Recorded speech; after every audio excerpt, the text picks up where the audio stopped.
Looking good, everybody. Love that there's some cameras on with some folks too. Loving that. Makes us all feel like, we're here together or in person. So if you're in a place to have camera on, toss that thing right on. We want to see your faces. We want to make sure that we're seeing those aha moments when it hits. And it just makes actually presenting a lot better. It'll give myself, Monik, Armand a lot more love if you come off camera. So I'd really hope you can, if you're in a spot that you can do that. All right. Hey, Monik, see you're in the room now. Video on. What's up? What's Good. up? All right. And is did Armand get in yet, or is is Fion still Armand, Armand is here. Armand's here too? My All man. right, awesome. So it is 1:02, and I know Fion, you're still letting some people in here, but Yep. I want to make sure that we can really get into this thing because we have a lot to cover. Like I said, and 5 days sounds like a lot of a time. It is not. So hello, officially, and welcome everybody to day one of the Top of Google Challenge. I'm Justin Rondo. I'm the head of marketing here at Search Atlas, and I am joined by Fidan, Monikbon, and Armand.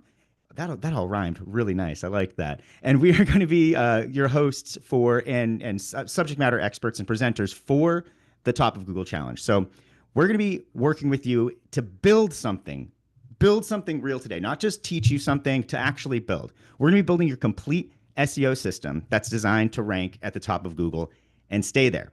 Now, like I said, this isn't just a webinar. This is a working session. Every day, we're going to be rolling up our sleeves and opening up Search Atlas and building step by step. If you follow along, you will not just learn SEO from the masters in the space. You're going to leave with an actual system that is poised to get you to the top of Google. So, as you know, we have 5 days of content to go through. And so we're in day one, content creation and holistic SEO. But before we get started, let's do the fun housekeeping stuff, housekeeping and logistics. So, right, so first, you should have gotten an email on Friday and on Sunday telling you to fill out the top of Google challenge checklist. This was really just to let you know what you're going to need to have as much success as possible, what you need access to, the stuff you need to think about when you're building your different folders and your different like writer profiles. That's your pre-flight checklist, so you know what's coming through and are prepared for each day of the challenge. We also built you a challenge workbook for day one, and you'll be getting one for each and every day.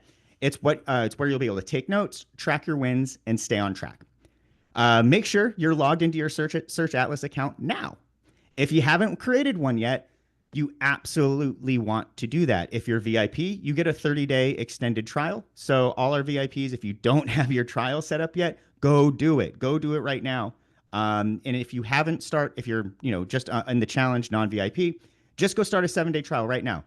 And we'll be getting links into the chat, Fidan, as soon as you can. So start dropping just the register links, and then you can hit up some people on the 30-day if they need it.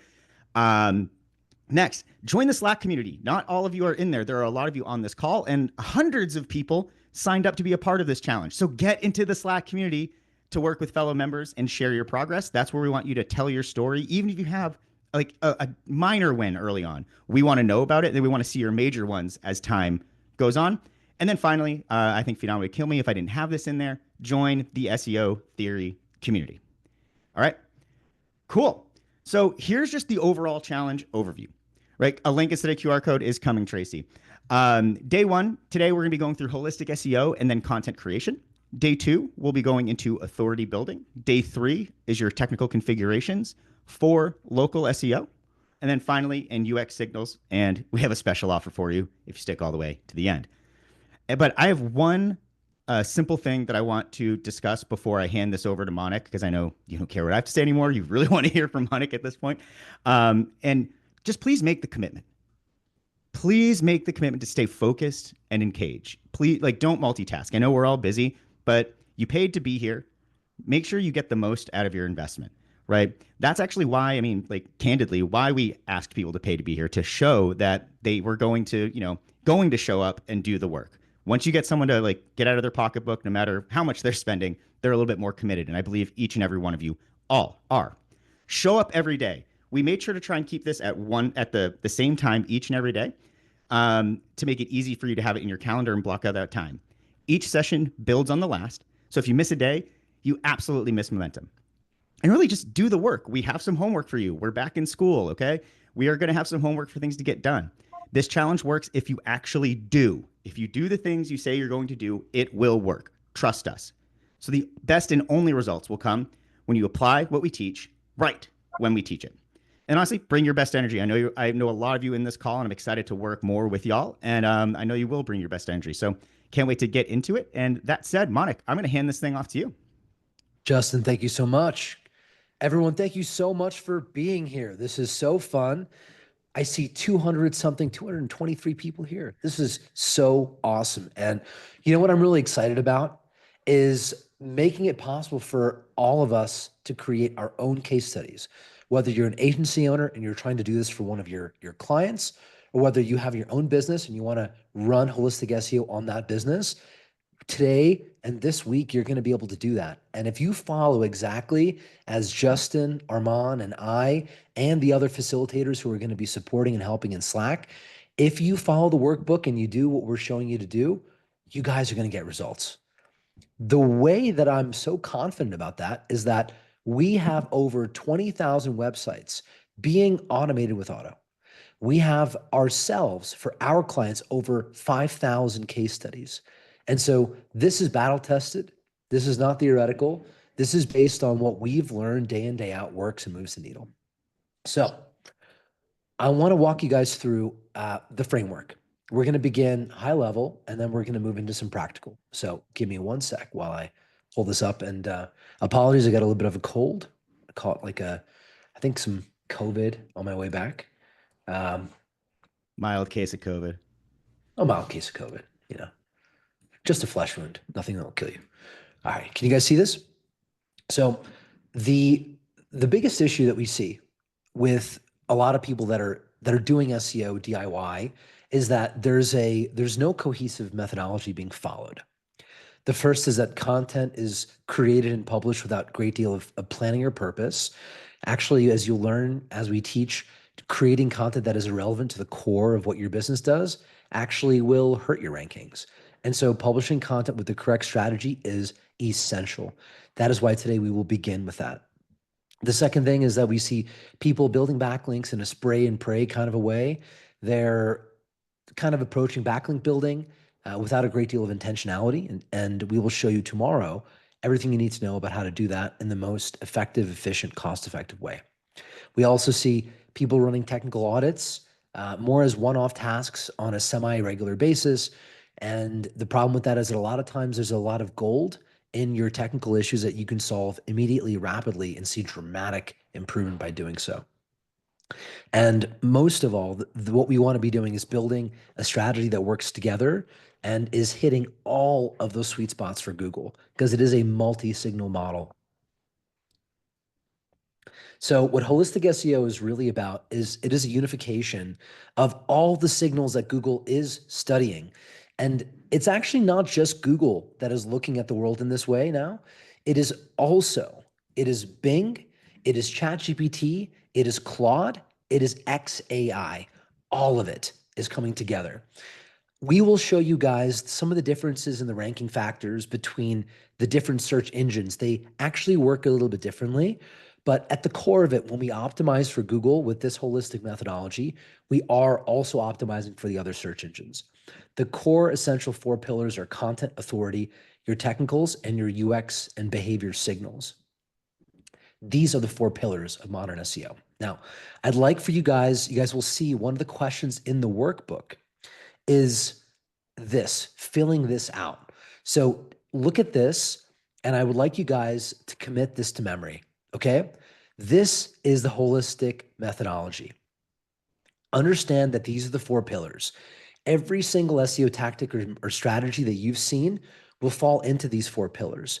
And you'll see that this is actually quite simple. This is a very reductionist, simplified version of holistic SEO. And even though it's simple, it doesn't mean it's easy. Okay, we're going to get into the tactics in just a second, but please make note of this. Take a screenshot of it if you don't have the workbook up in front of you.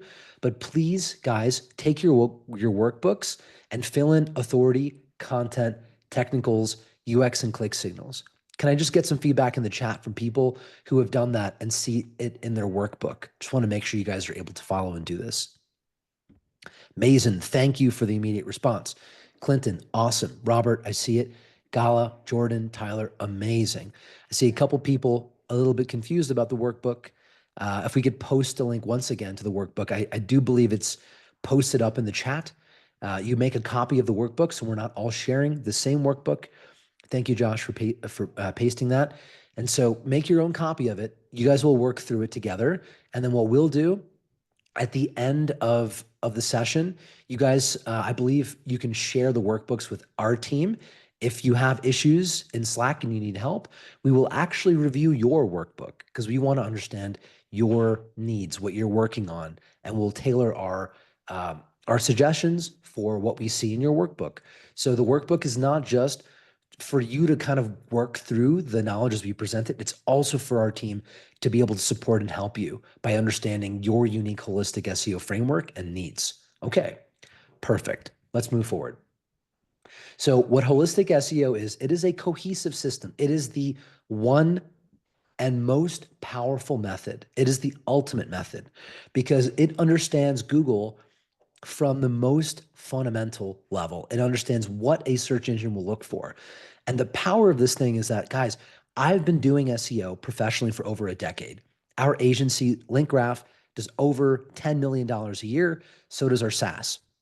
And we're growing both very quickly. We've helped many people, thousands and thousands of brands crack this for local SEO and for national. And the cool thing is, it doesn't matter how Google updates the algorithm. Holistic SEO is essentially a framework to understand all of the different lenses and perspectives. There won't be a fifth box created because these four boxes represent in totality everything. This is how the UX signals piece is how Google understands real-time user feedback. The content piece, because they're a text search engine, encompasses all things related to the text of the page and the interrelated topics on the website. The technicals has to do with the CMS, and the HTML content and the authority are all the off-page signals that don't include the click signals. They're about your backlinks and reviews. Okay, so when we do it, we get the maximum trustworthiness score for our site. We really help Google understand what the site's about. We make it easy to crawl, index, and serve our pages to users, and we can kick some serious Google ass, just like Chuck Norris.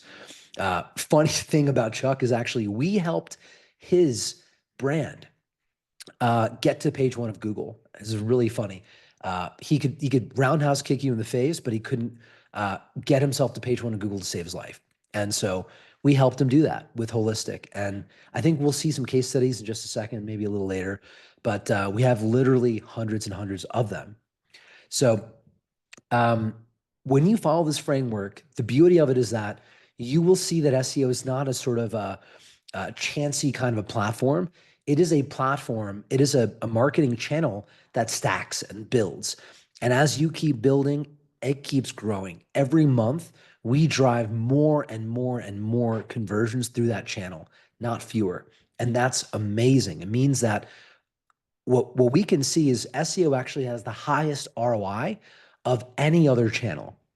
And I would say the only other channel that can come close is going to be CRO, because once you get a lot of traffic, CRO is huge. Justin may be talking about some of the CRO concepts that you guys need to understand to make your sites convert, not just get traffic in this course. So stay tuned for that. Now, this is the exact holistic SEO framework, XACT. This is our holistic SEO framework. And if you look at it, we are showing you the most significant and important tactics within each of the four pillars. This is really important. You will also see this in the workbook. The workbook will ask you, what are the most fundamental tactics within each of the four pillars of search? So you'll need to know the answers to that. So I would recommend you take a screenshot of this and use it to complete your workbook. Can you guys see where in the workbook it's calling for these answers? Just pop in the chat if you guys see where I'm talking about in the workbook. Smarty says yes. Living up to the title. I like it. Chris is still having some issues finding the workbook. Let's post the link once again here. But yes, Spencer, it is those 5 bullet points. It's asking you to list out these individual tactics. And so as we go through each day, right? Each day this week, we're going to be focusing on one of these quadrants of search. Okay. Authority, content, technicals, and UX and behavior. Each day, we're going to focus on one of those pillars. Today's focus will be on content. We're going to start with the high level framework, and then we're going to get into the content. So today, you're going to need to really understand these 4 pillars. And Armand and I are going to be working through that with you so that you guys will be able to execute this framework. And then tomorrow we're going to go into authority. The day after, we're going to go into technicals and we'll get to UX signals.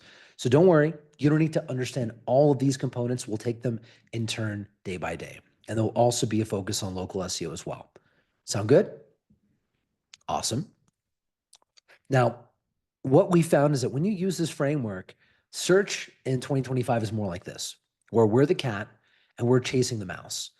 Google, we've seen them have more rapid than ever algorithm updates because of the power of AI and how AI is allowing us to radically accelerate our SEO campaigns. And there's a huge gap between the people that understand and see search through this lens and those that don't. There are only 2 types of people in SEO, the ones that get this and the ones that don't. And the ones that get it are the cat chasing after the mouse. Instead of it being the other way around, where we felt like we were being chased by Google, it's the other way around now, where we're really chasing them. And through these methodologies, we're creating a growth of search as a channel that encompasses not just Google, but Bing, ChatGPT, Claude, XAI, all of those LLMs as well. And this is great news. The AI overlords are, I think, making SEO more exciting than ever. Some people say, you might have seen this on Facebook. People love to come up with the sensationalist narrative of SEO being dead. But I think that we're entering the most exciting chapter for search we have ever seen because search is becoming ubiquitous in all of our online experiences, and it's becoming more niche and verticalized within platforms like Twitter, within platforms like ChatGPT. And this means that the search pie in terms of the totality of all channels is growing. And that's really exciting. So that's going to do it for the background on holistic. I gave you guys those frameworks. Now let's transition into the practical component of today. We're going to begin with this practical part, which is essentially your setup process for getting yourself going inside Search Atlas and connecting all the things that you need for us to advance to the next step. And so for this moment, I'm going to pass the wheel over to my good friend and partner, Armand. Armand, will you take the wheel? Absolutely. Thanks so much, Monik. Justin, Monik, Fidan, love you guys. Appreciate everyone, organizing this and letting me be a part of everything here. So guys, the way we're going to structure this is I'm going to give you a practical walkthrough of the steps required to create your project, set up your content folders, and some of the considerations that you should be taking as you're going to onboard your accounts. Now, if you guys run into any issues while doing this, we have support on standby, so please pop into the chat. We can route you to someone from our product support team to help you guys out. Try to do as much as you can while I'm going through this. If you don't finish it, that's totally fine. We have homework assignments that are essentially, here's what to do if you don't get through today. Do it overnight before the session tomorrow, and we'll start each new session addressing any issues or roadblocks you may have faced from the previous day, okay? So there's a lot of support, both through chat, online and offline, and we wanna make sure we're kind of all on the same page here. And similarly, as we're going through this, if there are questions, please pop them in the chat. I'll take a look at them. I'll pause periodically to take a look at the questions you guys are asking. Okay, let's go ahead and get started. So one of the very first things that you're gonna wanna do when you create your Search Atlas account and begin using auto SEO to deploy the holistic SEO blueprint, one of the very first things you do before you actually set up any of your auto projects is you're going to hit the drop-down menu right here at the top right. You're going to hit settings. You're going to go over to integrations. And now you're going to start connecting your first-party data sources to Search Atlas directly. Now, there are 2 ways to get access to any of the integrations that you're seeing here on my screen. Option number one is that your website or your customer has invited an email address which you control to have access to the account, right? So in this example, I have my link graph email there, and there are 34 Google Search Console properties associated with that email address. So that email address is allowing me to import all of my Google Search Console properties. You could do this for literally every single integration that you see. Option number two, which is arguably significantly easier, is to leverage the share links right here. So for every integration that can be added via an email, it can also easily be added by the customer authenticating their account into your Search Atlas account without you having to be physically invited to Search Console or GBP or anything like this. So what we're seeing a lot of agency partners do is take these links and embed them in a personalized email that they send to the customer that they're trying to onboard. Instead of saying, hey, customer, log into analytics, go to users, go to admin, go to invite, give me this permission level. It's too many steps. Customers have no idea what these platforms are. And unless you're sharing your screen and walking them through it, it becomes very painful. So instead, you would embed these links into an email that says, click here to give me access to Google Analytics 4. And when they click that link, it's simply going to take them to a page that immediately gives them authorization privileges. They click their email address, they hit allow, and immediately their account has been connected to your Search Atlas account. So this is a much faster way of getting your customers' first-party data connected to the system. Now, for auto SEO specifically, Google Search Console is mandatory. Google Business Profile is also mandatory if it's a local business. Obviously, if it's an e-com store or a SaaS company and there is no Google Business Profile at all, don't worry about getting access to it or adding it. Search Console, however, is absolutely mandatory. You have to get access to that. Google Analytics 4 is not tied directly to auto SEO, but it is tied to the reporting and the report builder that we have. So half the battle in SEO is doing good work and getting and kind of demonstrating value. The other half is being able to show the customers that the work you're doing is getting them the results that they're paying for, right? And Google Analytics is a great way to do that because it tracks revenue by channel, conversions by channel, goal attributions, etc. So this is not mandatory for auto SEO specifically, but it is mandatory in the sense that you're going to need it to provide good comprehensive reporting to your customers. Google ads and Facebook ads, these are for reporting as well. They're not tied to auto SEO. So it's okay if you don't have them or if the customer is not paying you guys for managing their paid. Okay. Once you have those items set up, there is one additional step as it relates to Google Search Console. So the idea here is that if you have an email, let's use this one as an example, armand@linkgraph.io. If this email has 34 unique web properties associated with it for Google Search Console, we don't by default assume that every single customer on that list is a project that you want to work on through auto SEO. So once the account has been connected, what you also have to do is go into the site metrics section over here, scroll down to this section right here, which is GSC performance, go to all sites, and then click this slider right here that says manage sites. This is going to give you, it's going to open up a slider and it's going to provide us a list of all of the Google Search Console properties that are associated with all of the emails on our system, right?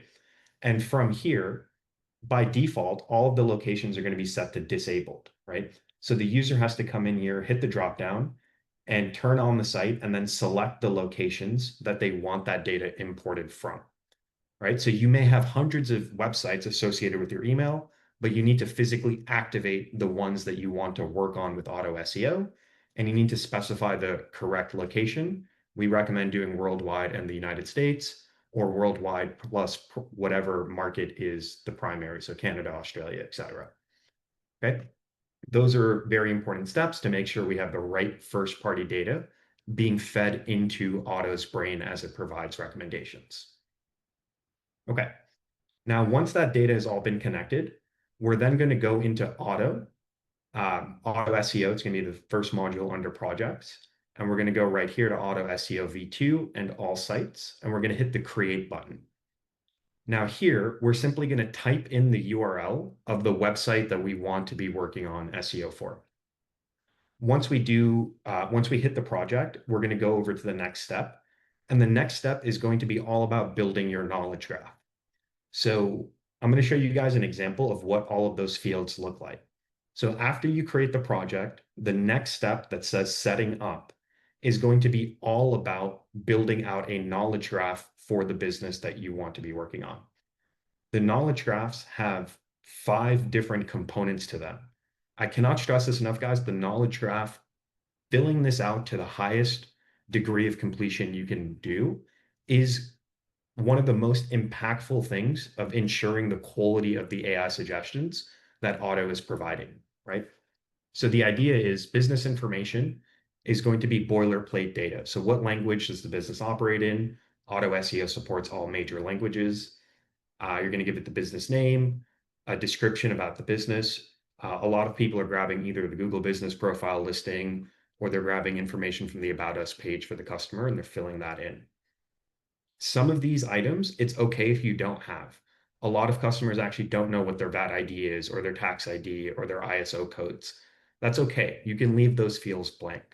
The ones that are the most relevant are going to be the business name, the language, the description, and then all of this contact information. So the business phone number, the email address, the street address, city, state, country, region, time zone, lat longs, and Google Map embeds if local, postal code, and then here where it says SERP competitor locations, please note that you can actually specify a precise microlocation, like Austin, Texas, for example, and select the right state, city, or county to ensure that you're comparing against local competitors and not a global or national audience.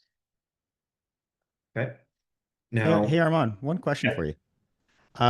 So Jason had a really good question, especially since you're in knowledge graph world right now. I figured it'd be a good time to jump in. But what would be a good percentage to aim for? Say you don't have all of this information. Is there like a minimum threshold that they should be trying to get to that would be good to go for? yeah, I would say minimum is 50. Uh, And there are sections in the knowledge graph that are more relevant to fill in at a higher degree completion.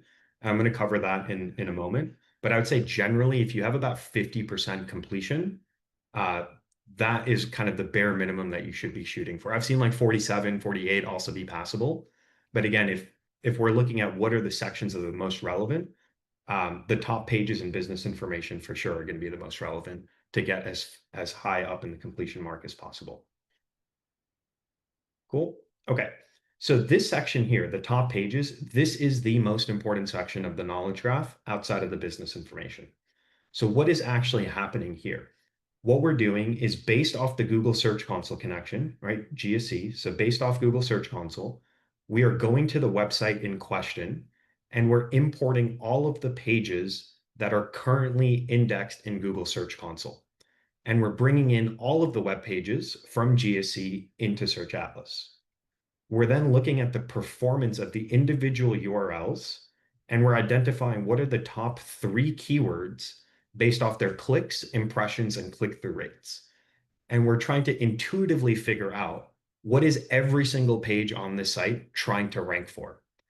And we use the Search Console data as the repopulation of that data, right? Now, this is a decent starting point, but it presents 3 very clear and apparent challenges. Challenge number 1, what if the site that you're working on is brand new? We just turned it on last week. There's no historical Search Console data for us to work with, right? So this field is going to be blank if you're working on a new site. Challenge number 2 is the page that you want to work on has not actually been indexed in Search Console yet, in which case it's not appearing on this list as an option for you to select or edit the keywords. And challenge number 3, which is the most common challenge, is that the legacy SEO of the site you're working on sucks. In which case, we're feeding garbage data from Search Console into the system, which means the suggestions that Auto is going to provide is going to be inferior because it's trained on less than perfect information, right? So what we recommend the users do is spend the extra 5 minutes and review the keywords of your top pages. If the page doesn't exist, simply hit add page, plug in the URL, and specify the target keyword. If the page exists, and it's a really high value page for you. So it's the home page, services, locations, solutions. It's a money page. Search for it, review the keywords that were supplied by Google Search Console. And if these are the right keywords, cool, hit update or save and move on. If these are the wrong keywords, then delete them out and redo them and say, look, it's keyword 1, keyword 2, and keyword 3. These are the better keywords, right? So this step is very important, because the keyword strategy that's submitted in the knowledge graph is what guides Auto's recommendations for what the best title tag should be, or the best schema should be, or the best headers should be. So making sure that you've done a proper QA and review of the keywords of your money pages in this knowledge graph is extremely important, right? So please spend a little bit of extra time doing that. And we're going to cover very briefly in a moment or two, like the fastest way to do keyword research in Search Atlas. So I'm going to show you guys exactly how to do that as well. But I do want to overtly stress that the keyword strategy in the top pages is very important. Okay. The next section here is going to be social links. So we're going to give it a link to the Google business profile. We're going to link out to any of the social media accounts that we have. And we're going to give it reference links to some of our review and directory sites. The majority of this data is going to be used for the schema that we build to the site to create the same as associations. And it's also going to help us with social sharing when we do press releases and cloud stacks, okay? The next section here is going to be authorship. We're going to use the author mainly for two reasons. One is going to be to attribute a blog post with a author, so to help satisfy with Google's EAT guidelines. And the other is to use this for off-page press releases to signify who the contact person should be. You can always edit that at a later stage as well, but we do want to have an author at setup. And the last module here is really your asset. So you're going to give it a logo of the business, so your favicon or your logo.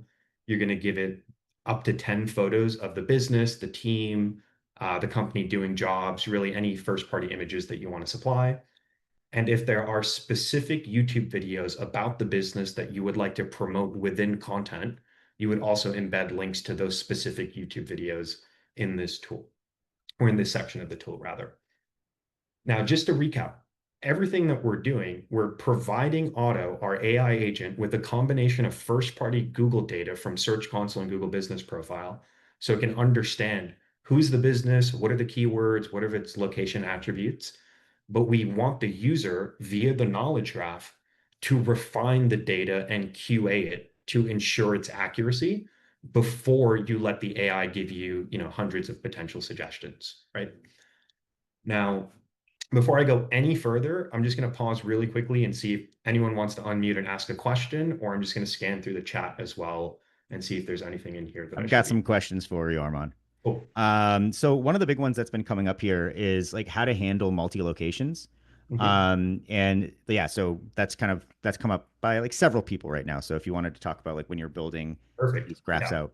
So if you have a web entity that has multiple Google business profiles, when you're on this stage, which is connecting your first party data, you're going to click this module, and then you're simply going to select all of the locations that map to that web property, right? So you don't need 10 different auto projects for a website that has 10 different locations. You need one web project for auto SEO, and then you simply select all of the Google Business Profile locations across the country or the world that map to that primary web location, or that web property rather. Cool. Awesome. Any other questions in there, Justin? Some are coming in, but this chat is you guys are awesome in here, asking all sorts of stuff. Let's see. How a website with staging and production environments separately. How do you is Auto installed on both, or? Correct. So you can install Auto on staging, and you can run all of your tests and optimizations within a staging bucket or a staging environment to ensure that you have time to QA everything. Once that site is ready to switch from staging to production, you don't need another project to support that. You would simply move the script or the installation method over from staging to the updated production URL. And then all the changes that you've made in staging would apply to the production version of the website as long as the URL structures match. Nice. And then Jose had a really good question too, and this is more about like how prioritizing kind of like what to prioritize in there. Like, do you work based on the top click pages on the GSC performance, or like what's the way that you're kind of like prioritizing kind of like what to Yeah, focus great on? question. For me, I prioritize the pages I work on based off of where the business in question makes their money, right? Mhm. So if it's a service provider, let's say it's a roofing company in Las Vegas, the money pages, the first money page is the home page, right? The next set of money pages are going to be the service page, roof repair, roof maintenance, roof installation, commercial roofing, emergency roof repair. Those are the money pages. If it's a multi-location business, the next set of pages are the location pages, one for Lake Las Vegas, one for Henderson, one for Reno. Those are my next set. The last group of pages I work on are going to be my blogs, and I'm going to focus on evergreen blogs. I'm not going to waste a lot of time trying to optimize blogs from 2010 that are not evergreen, right? Those content topics have expired. I want to focus on subjects that can stand the test of time. And I'm really not going to spend any time looking at team pages, about us pages, old webinar events, things like that, because they're not going to bring in fresh traffic. Will I optimize them? Absolutely. Are they the first thing I do? Absolutely not. They're going to be like the last thing that I do. I always start my job with where does this business make the most money? Because that's where I'm going to be able to have the highest impact from an ROI perspective when doing this work. That's that's great. Can you hear me still? I think my Yeah. thing went nuts. Okay, cool. And actually, RIP my inbox, but Manuel had a really good idea, and he just messaged me directly a question. And this is more this. I think it's more of a setup question Sure. than anything. But they have an email they use to manage their GMB. Like, how do they transfer that into like a client's account for Search Atlas? So, like, if they have maybe a master account for like a Google Business profile, like Mhm. what's the best practice, or is there a way, or is it just kind of like standard install? Yeah, so if you have like one email address associated with, let's say, 100 Google Business Profile listings, it's not an issue. That's actually super easy.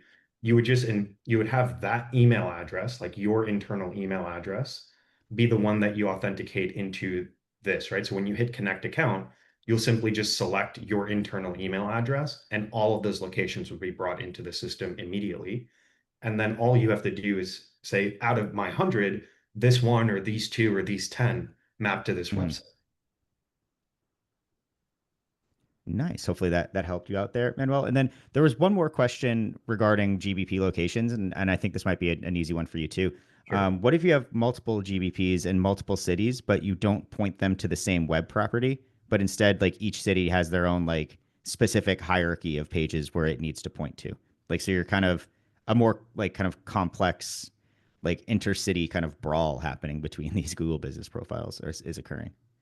Yeah, so I mean, realistically, it does depend on the site structure of like, are these set up as unique web properties? Are they set up as subdomains, or are they set up as subfolders within a root domain? Right? If it's the latter, which is typically the most common, you have you know, searchatlas.com/locations, and then Austin, Las Vegas, New York, so on and so forth. Those would represent one auto project, but multiple Google Business Profile projects, right? And on the Google Business Profile level, you have optimizations and tasks that you would do that's native to that specific location. So and we'll get to this at a later stage, but when we're optimizing, let's say, a Google Business Profile, we can easily just hit the drop down and select the alternative locations all within one project, right? And same thing, if we're doing posting or citations or reviews, we would map those to the appropriate location under the web property. Mhm. But cool. All right. Okay. I think that knocks out most of the questions. We are running into some people like that are having some issues within the platform. I'm going to drop a link in chat that we have somebody on standby ready to help you out during the session. So if you're running into any sort of like oddities, I think some people were having some quota issues and some other things. I will be dropping a link right now in the chat so you can go meet with one of our team members who is literally standing by there to help you all out. Perfect. Awesome. So, Also, okay. sorry. Also, a lot of people has been asking about the replays. Guys, only VIPs will be getting the replays. I'm adding the link to upgrade again, and I will be sending email for the replay today as well. Yeah. And I do want to stress this a million times over right here where we hit knowledge graph or knowledge base rather. This is our help center. So if I go back to all collections, we have Academy, which is giving you basic SEO concepts. What is authority? How should I think about keyword research? How should I do SEO for new websites? These are long form written guides with really great explanations. But if we go to the knowledge base, these are tooltips. And specifically here, we have the auto 30-day SOP, which will give you step-by-step instructions to replicate a lot of what I'm talking to you guys about here right now. So you do have this written documentation, but to Fidan's point, the formal replays are only available for the VIPs.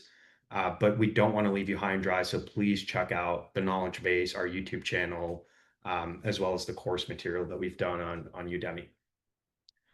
Cool. Okay, so after the knowledge base or knowledge graph is set up, the next step is installing the technology onto the site. So Auto is 100% platform agnostic, Question right? before you go further. Those Yeah. of us that are on Go High level, we do not see auto anywhere.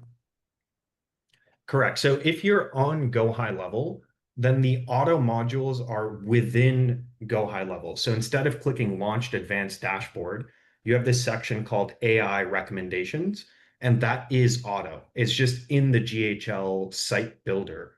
Whereas the Advanced Dashboard gives you access to the tools around auto SEO. So the Content Genius, the local heat maps, the site auditor, things like this.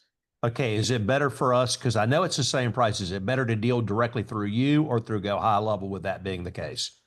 So for this specific challenge, we did recommend using Search Atlas as a native application, not because we don't love GHL, we love GHL, but the rollout that we're doing with GHL is a phased rollout. So there are certain modules, specifically some of our authority building modules, that are not currently part of the GHL integration. We're actively working on them to get them available into GHL, but they're not there quite yet.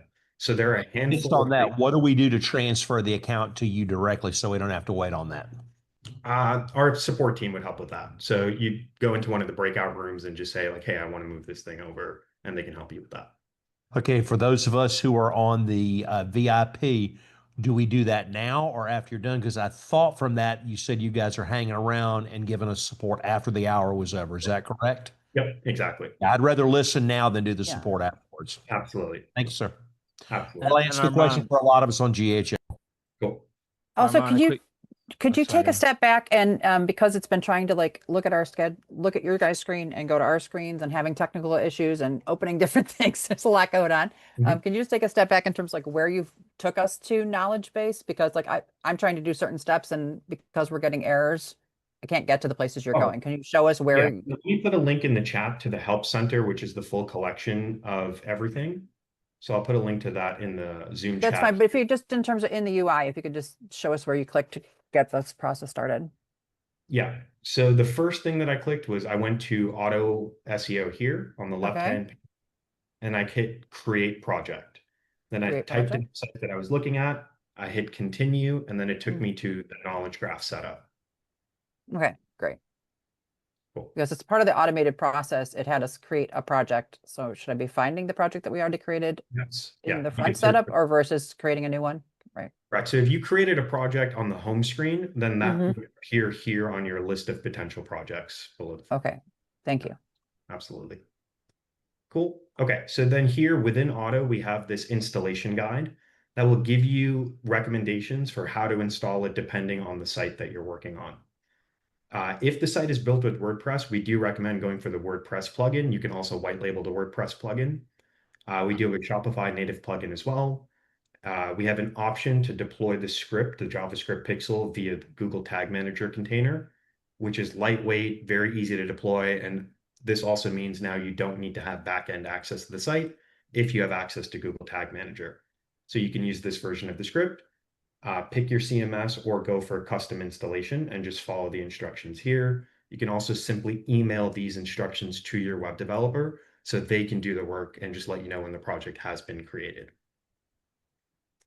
Once the account has been, once the pixel or technology has been added, we do recommend running a scan. So engage it, run the scan, run diagnostics, and just make sure that everything was set up correctly, that you have the green check mark for the pixel installed, no duplicate installations, and that the test submissions have been fired correctly. Okay. So those are going to be the lion's share of setup steps for auto SEO. The next move here is going to be to hit the engage button, which is going to essentially turn the system on. Now, to be very clear, when you turn on this button, no changes actually get made to the website that you're working on. You are simply priming auto to be used. What that means is it's going to effectively trigger a full analysis of the domain, and it's going to leverage the site auditor to come up with all the technical issues and on-page optimizations. So to be very clear, the site auditor is the backbone of the auto suggestions, which is why it's nested right below auto SEO. So I'm just going to open up a quick site audit for you guys really quickly, just to kind of show you what this can kind of look like, right? Where we'll have the health score of the site tracked, and we'll be updating this over time. We can export the summary of all of the issues into a Google Doc, or we can look at the issues that are impacting the site. We can click into each issue and just see what is going on with the site. Where are my broken links? What pages do they appear on? So on and so forth. So you can use the site auditor to get a deeper understanding of the issues that are impacting your site. You can obviously fix the work manually with the site auditor, but we want you to use auto SEO so that way you're able to implement all these fixes much faster. Okay. Now, one other quick thing before we go into any of the technical fixes in auto is that on today's session, we're going to be talking about content creation. So optimizing content, building out topical maps, all of these different content related tasks. So in order to leverage our content tools, you also need to have a content folder in the Content Genius. So the Content Genius is going to be here under content. We click this button, it's going to open us up to the Content Genius right here. By default, you're going to have a list that says folder equals all articles. What I want you guys to do is hit the drop down and then hit create folder. This field, this folder setup used to be manual, where you'd have to come in here and manually supply all of this information. We've since added the ability to smart populate this information using AI. So let's take a look at a super quick example. I'm going to take a company here, One Stop Roof Shop in Las Vegas, Nevada. I'm going to take that URL. I'm going to go over to the Content Genius. I'm going to plug in the domain. I'm going to create the name, which would be One Stop Roof Shop LV. And now I'm just going to hit populate all settings with AI. This takes about 10 to 15 seconds. And we're using a few different AI models like ChatGPT and Gemini and things like this to evaluate the SERPs and the website to understand what is the purpose, what is the niche, what intent, what is background information about this company, and it'll pre-populate all of this information. So instead of you having to supply this manually, the AI pre-populates it, you QA it, clean up whatever you want to clean up, add in any missing fields that are not showing up, and review and or refine this before creating the folder. These folder setups are going to ensure that there's consistency and the appropriate level of context applied to every single piece of content, whether it's a blog, landing page, or off-page article for this customer, right?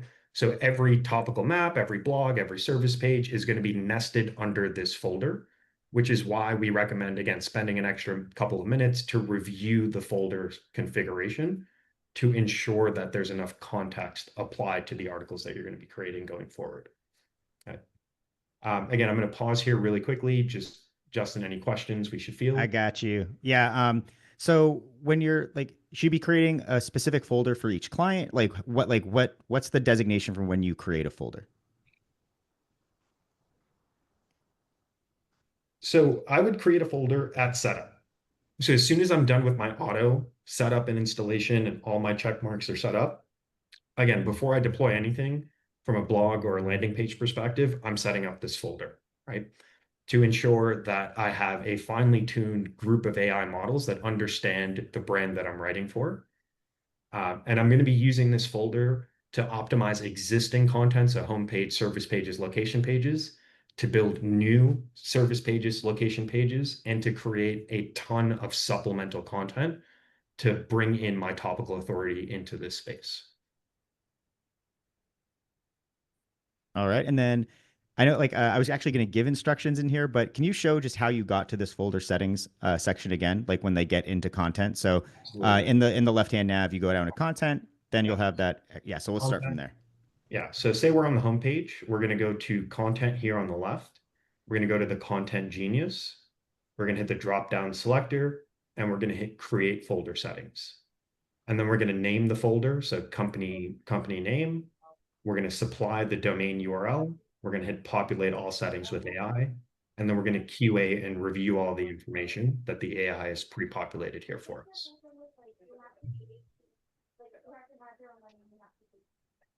All right. And then a few other ones that are coming in here, mostly about folder construction. Could you have subfolders, or is it like for different types of content, or is it just one folder to rule them all? Correct. So you can have multiple folders for the same customer. So you can have one folder that's specifically formatted for blogs or supplemental content, and one that's supporting landing page copy, because you would have different notes, right? For example, for a landing page, I don't want final thoughts, right? I don't want a conclusion on a landing page, but I do want it for a blog.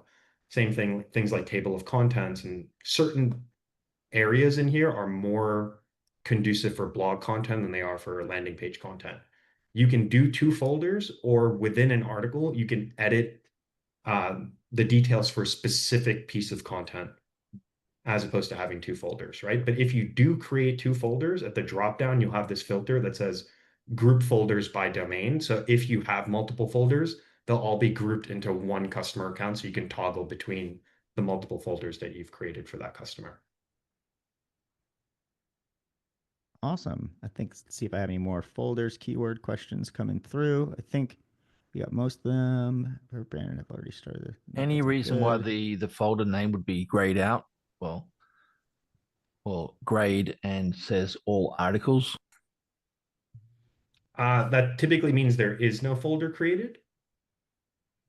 Yeah, so if you just see all articles and there's nothing here, that means there is no folder created. So you then click into an existing folder, and then once you're in the folder, you'd hit the folder settings to go and edit or finish the completion of that folder.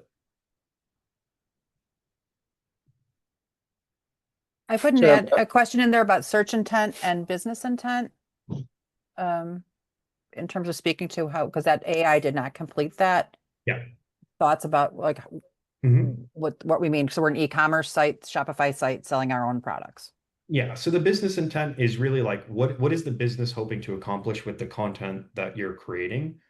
You know, generally you're creating content to sell your products or to get more qualified leads for the services that you're offering, right? So the goal of the content, the business intent, is to sell more diapers or maternity dresses or whatever the e-com store does. The search intent, this is where you'd have different search intent based off the type of content that you're creating, right? So for blogs, you know, you'd want to have some informational intent there. For local businesses, you'd want more navigational and commercial intent. For e-com stores, you'd want, you know, transactional intent for buying audiences, right? So there's slightly different intent based off of the business in question, as well as the type of content that you're going to be creating within the client folder. So the business intent, we're literally just writing out like we want to sell more, in which we insert to specifics, like sell more bug repellent versus sell more product and keeping it generic. No, be very specific. Okay. With all of these fields, the more specificity, the better. And even with like the company background, things that we recommend is like, well, who's the company? Where are they founded? Where are they located? What are their differentiators? Have they won any awards? You know, what do their reviews look like? Things like that. You have actually 5,000 characters to play with in the company background field. So you can supply a ton of global context and additional color about the company and the goal of the business. Okay, so we should really take their baseline and really fill it out. Yes. Does it have to be like a perfect narrative, or you're just kind of like stream of consciousness, giving it lots of things to go on? It doesn't have to be perfect, but I would not necessarily go stream of consciousness, because we do, like, the AI models will reference that information when creating copy. So you can start with the stream of consciousness and maybe just throw it into ChatGPT or Claude and say, hey, clean this up into like a formal background. So write it as if we were writing a page that someone's going to find. Yeah. Okay. Armand, a question around if a client has, let's say, 5 main or different service towers, would you Sure. recommend a separate folder per tower so that articles and things of that nature would be specific to that? Not necessarily, because you'd want there is some variance, but generally speaking, like those 5 towers should have some like cross-selling or upselling capabilities between them, right? Like if we look at link graph as an example, we offer Right. local SEO, we offer link building, we offer paid media, we offer design and development. We want business for all of those, but we would also want to cross-sell and therefore internally link those to each other, right? Like we'd want to say, Mm-hmm. if you're not just struggling with local SEO, what if you need a new website? I need the tool to know that we also offer website design and development as a service, right? Gotcha. So like in the link graph scenario, are there any kind of specific use cases where you all are in fact using specific holders? Yeah, so I do like generally when I'm doing projects, whether it's on our brands or some of our customers, I do create 2 folders, one for what I consider supplemental content and one for what I consider money pages.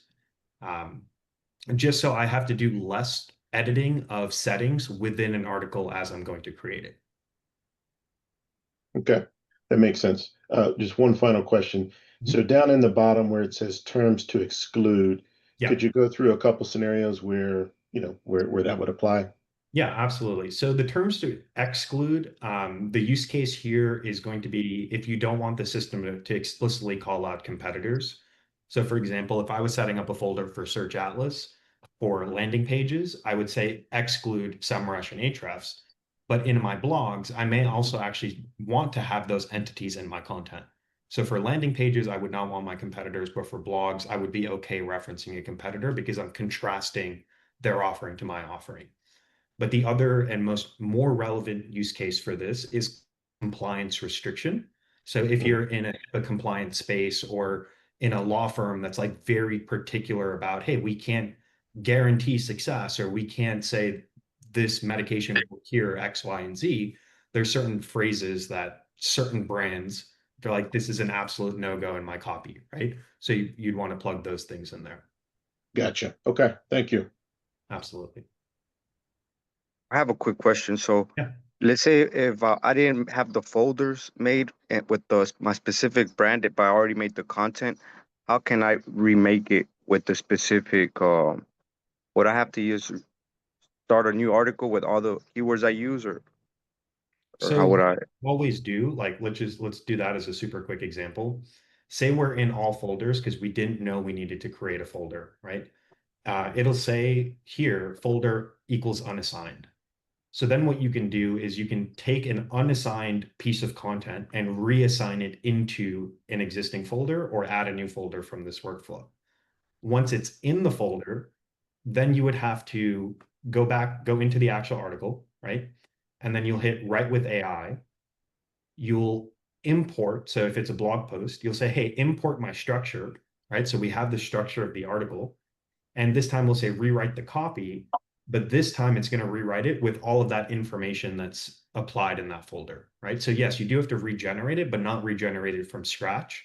You're moving the established article into the folder that you've now created, importing that article and saying rewrite the copy with this context I've now provided you so you can improve the quality of the AI suggestion from there.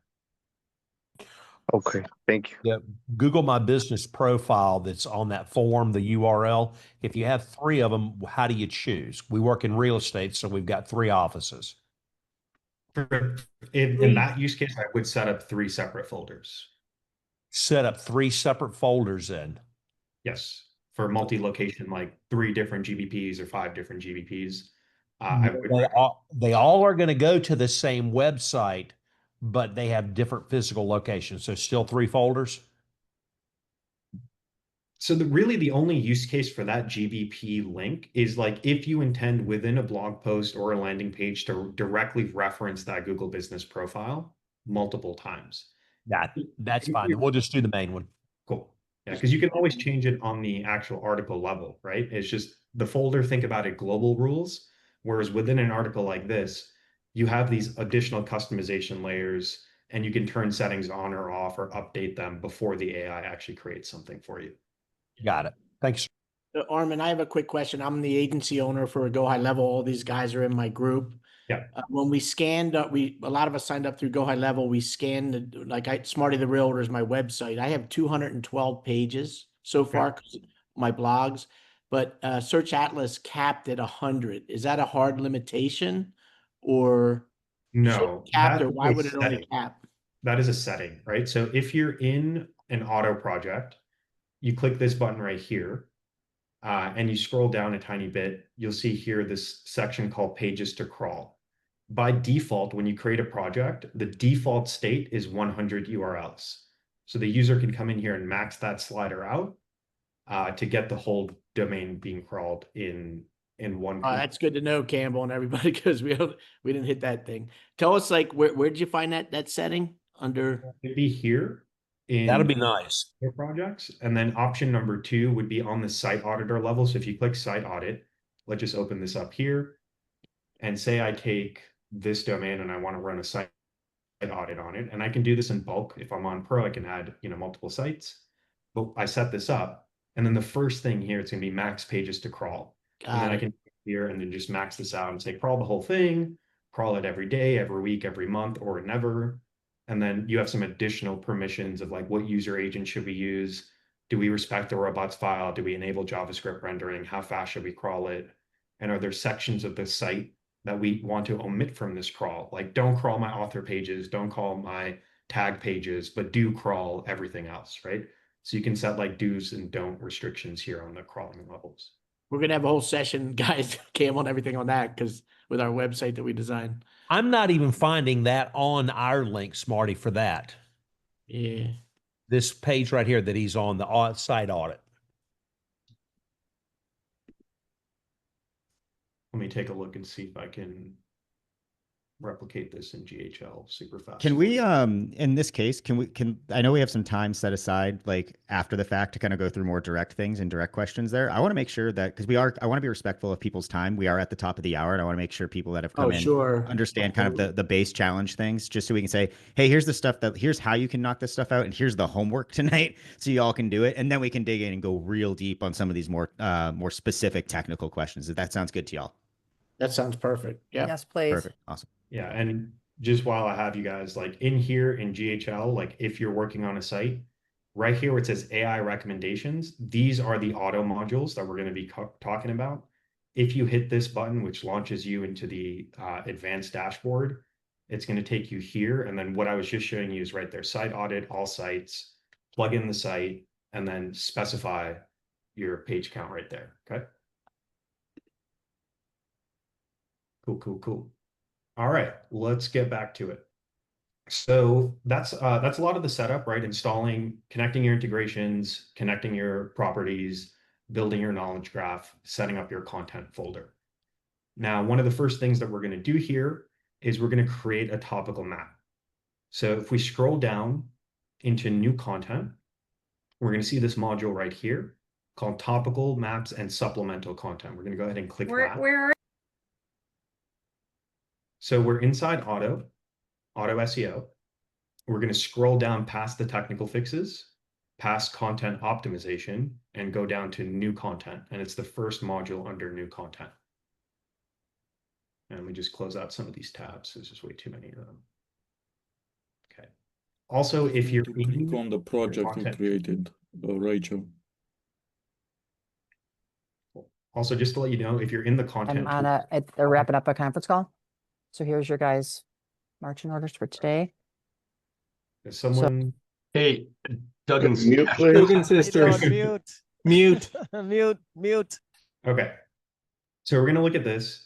Now, here you have this button called Create Topical Map, right? When you click this button, it's going to open up a list of your pages from the content folder, right? It's going to say, here are your URLs. Here's the top keyword in the knowledge graph. Do you want to go ahead and create a topical map for an existing keyword? So in this example, we could select budget kitchen renovation and say, let's create a topical map for that keyword on that page. If we've scanned this list and we don't see a good page or a good keyword, we can simply hit add page right here, right? And then it's going to take us to this create a topical map workflow. The first thing you're going to do is select the folder that you just created to ensure that all of the settings we just created can be applied to the topical map we're about to build, right? And then we have this option here for the URL. So we can plug in the home page or a service page to start things off with. And then we're going to specify the target keyword that we want to expand our topical density around. So here's the idea. Here's the way I want you to think about this, right? The money term, let's use a roofing contractor as an example. The money term is like roof repair Las Vegas. Our goal is to get more people that are ready to buy for that service that are going to be coming into our ideally homepage or service page. The goal of this strategy is to build supplemental content that allows us to target those people at different stages of their buying or researching journey that do need a new roof or do need roof repair, but aren't ready to take that direct action of booking a call or submitting a form. They're still looking at, well, what are the pros and cons? What are the benefits? Do I really need a repair? Is my roof repairable? Do I need a whole new roof? And all these different considerations. And we're going to be building content to help capture folks at different stages of that cycle.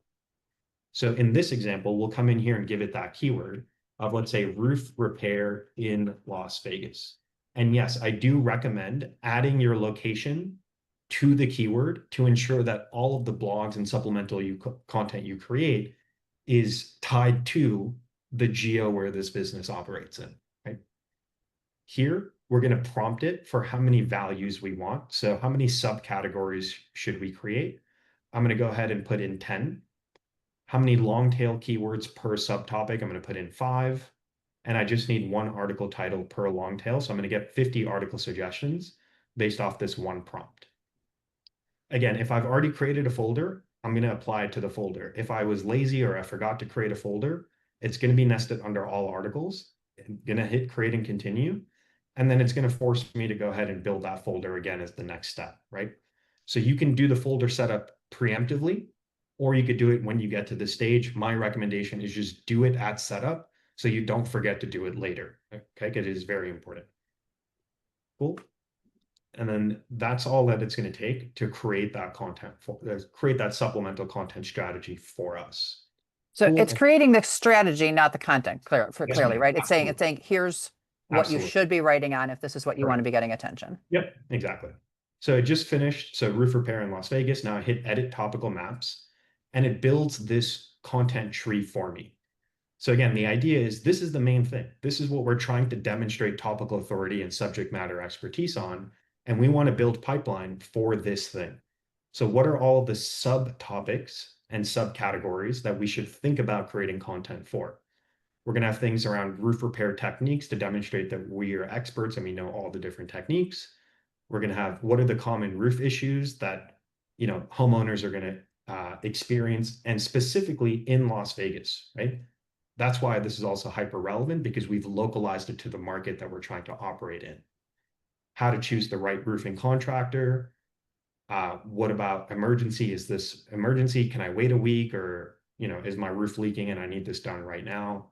How do I maintain that roof? What are the cost implications that I should be aware of? What are the different types of materials that are going to be used? You know, how does weather impact my decision? How do I pass inspection? What are the different regulations in the Vegas market that I should be aware of? And then here, what are all the questions that people are asking about roof repairs in Las Vegas? And we can use these as the basis of our FAQs. We can use this for supplemental content. We can use this for Google Business posts. We can use this for social content. There's a lot of applications for these questions that get brought in that, again, help us demonstrate to both Google and our users. We know our space, we know our market, we know what our customers need. We've done this a million times over, and we really get it, which is why you should trust us and rank us well, right? If this diagram is too overwhelming for you, you can switch over to the table view. And again, very simple idea. Seed keyword, based off the seed keyword, we have a subtopic. Each subtopic is going to have a long tail keyword. Each long tail keyword is going to have a specific intent, transactional, informational, commercial, etc. Each long tail keyword could be turned into a formal blog. And what you as the user or operator have to determine is based off all of the potential ideas, which ones resonate with me that I actually want to turn into formal blogs. You don't have to create all of these in one shot. You don't have to create every single article in every single subcluster. Generally, what we're seeing is people select 1 to 2 between each subcluster and space out the publishing of this over the course of the first couple of weeks and the first couple of months, right? The idea is to build a healthy cadence of supplemental content that gets pushed to the site over time. Now, from here, when you select the articles you want to create, the next decision you're making is, should Search Atlas provide you with a brief where we give you the title, the heading structures, the keyword frequency, and you write the content yourself? Or should Search Atlas create the article for you end to end with images, metadata, all the copy, tables, charts, internal links, soup to nuts, create the copy for you, right? You have the options to do both, create briefs or full-fledged articles in just a matter of minutes after reviewing all the suggestions here. Cool. Again, just going to pause super quickly, open it up. Any questions? So we can do more than one topical map, right? Yes. So for example, our business sells bug repellent and deodorant, so those would be separate. There's some overlap in terms of being natural products or about our brand, but we could create like a tree for each, correct? Absolutely. So a topical map also creates its own Content Genius folder. Yes, exactly. Okay, so when we create a topical map, anything that we want in that, any articles we want in that folder are for that matching topical map. So if we previously created a Content Genius folder first, then we go to the topical map, it'll create a separate folder. So we actually want to do the topical map first and then find that folder that's created in Content Genius and then fill in all the AI details. Is that the right order of operations? Yeah, exactly. Okay, so don't create a Content Genius folder first, but go to topical maps first, build your topical map, then go to Content Genius and then find that folder and then fill it out. Right. Or you could do it the other way in the sense that when you're creating their topical map here, if you already have a folder built in the Content Genius, you can say apply the topical map I'm about to create to the folder I've already set up. But if you haven't created the folder, then you could start with the topical map, fill in the settings here, and then just use that folder going forward, right? Because the idea is not every single piece of content you create with Search Atlas is going to start from a topical map, because we're sometimes going to create new landing pages that are not blogs, and we're going to optimize existing service pages that are not created from scratch, but they're imported from the site. Okay, you can go both ways then. So the order doesn't matter, but just pay attention. That select folder thing is extremely important, or else you'll have a duplicate folder. Exactly. And there's no way to connect if you're too late. You just create a new topical map. Yes. Okay. Thank you. Exactly. So there's an option to either create a blog or a post. I know that's some basic SEO, but for this, which one would always just click on blog, right?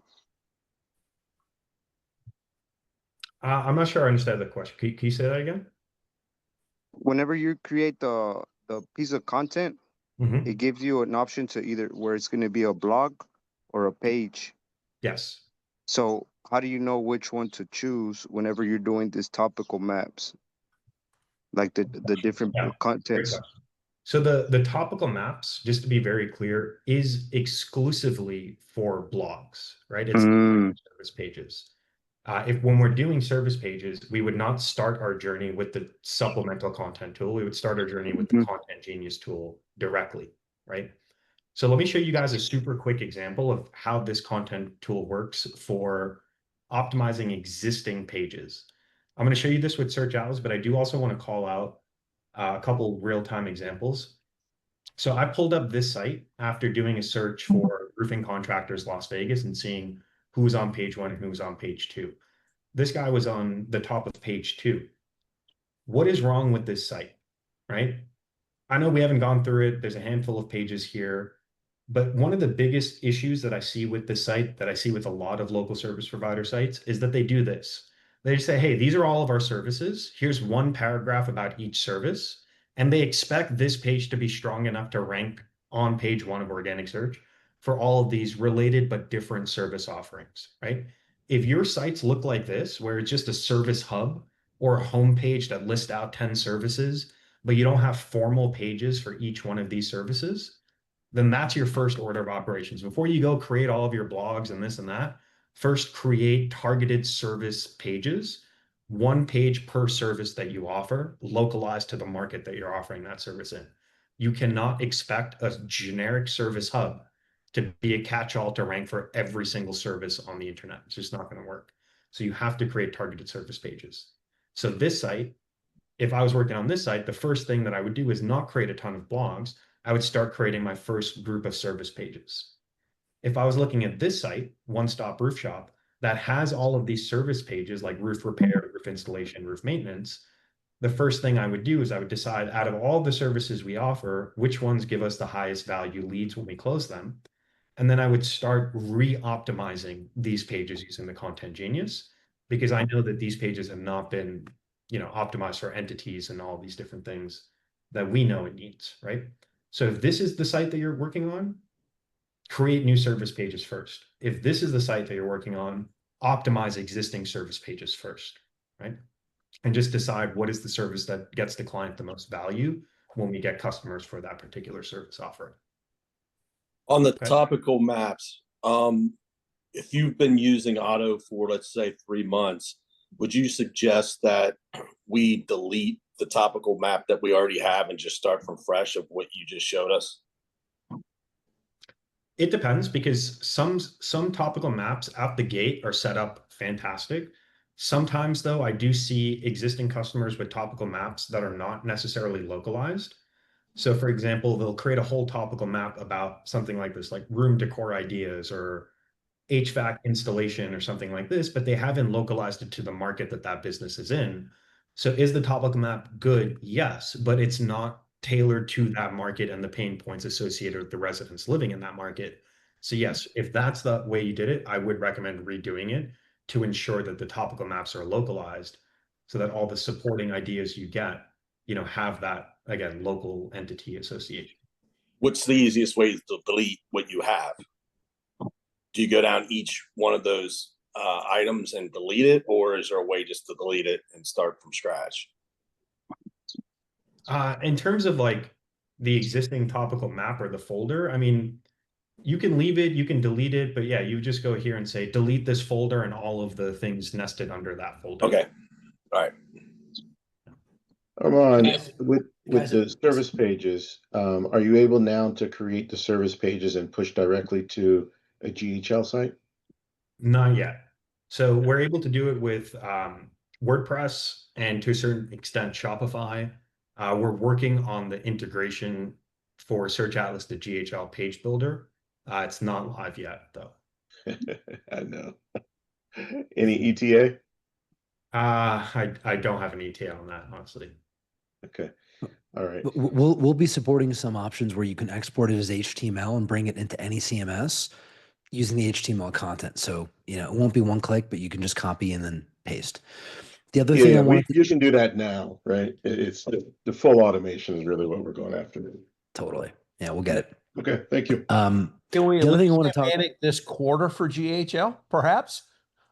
it's all on the GHL team. We're waiting on the APIs for that endpoint so we can push the data in. And once it's there, we'll integrate it very quickly. So they're dragging their feet, not you. You said it. I didn't say that. Can we put the fire under them? That would help. Yeah, they're super community oriented. Suggestions we make. Yes, they do. They're amazing at that. So if you say it, if you will it to happen, it will happen. Yeah, well, I'll post the suggestion link, Campbell, for everybody in our group to vote on it. But nicely, please. Yeah, nicely. Yeah. And we'll push it hard for you, buddy, because we like what you're offering. We really do. Awesome.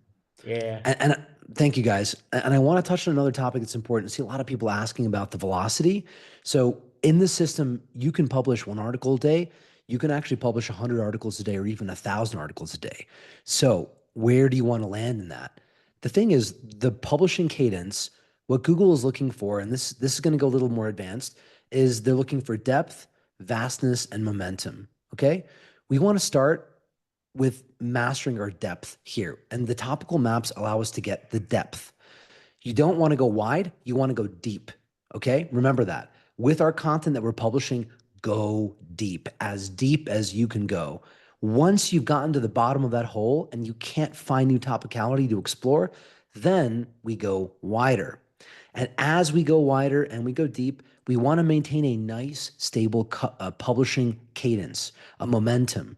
When Google begins to see that our website begins to publish high quality content and it's publishing the high quality content on a consistent cadence, then what happens is their crawlers will come and give us more crawl budget, right? We'll see that inside Search Console. You can also see it inside the auto crawl monitoring module, which gives you real-time crawl data for all crawlers.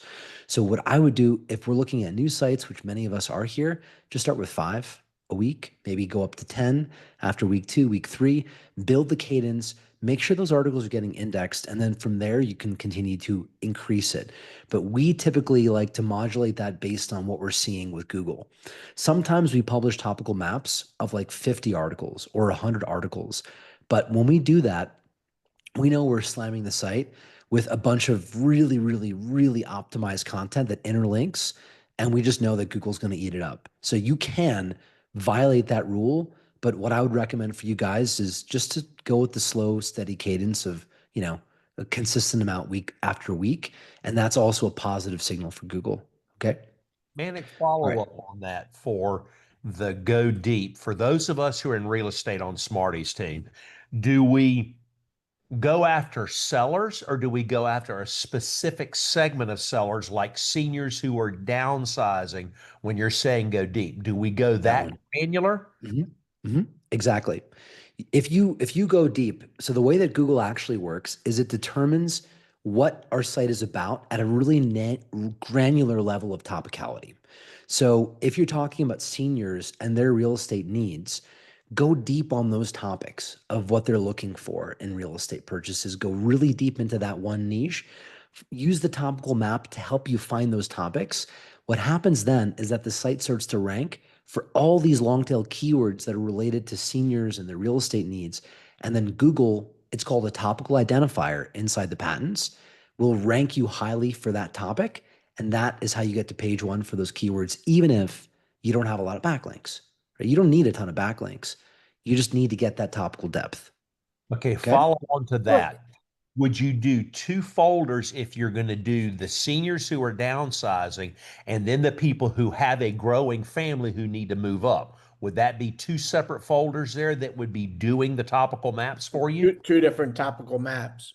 I would do 2 different topical maps, but I would use the same folder. And when you go to build the topical map, it lets you select which folder you want to use.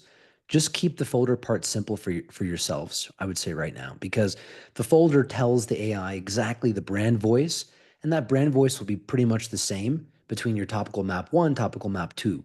So keep the folders kind of tight, right? We don't want to have too many folders ideally, and reuse those for your topical maps. Okay. Man, a question. We could let's. I'm sorry, we do have a lot of content to get through. If you have questions, can you pop them in the chat, and we can also make time for like more one-on-one Q&A. I just don't want to get off the agenda because we got a lot to cover. Thank you. Thanks so much, Mike. So a couple of things that we're going to cover right now that are going to be part of like your homework assignment, right? So let's recap. Set up your auto project, connect your integrations, build your knowledge graph. Create a Content Genius folder, set that up. Now, action item number 1 is going to take an existing piece of content, whether it's your homepage or a service page on the site that you're working on, and you're going to follow the workflow that I'm about to show you to optimize an existing piece of content. Homework assignment number 2 is going to be to build your first topical map after you've created your folder. Select a high intent localized keyword if it's a local business, or a high intent commercial keyword if it's not a local business.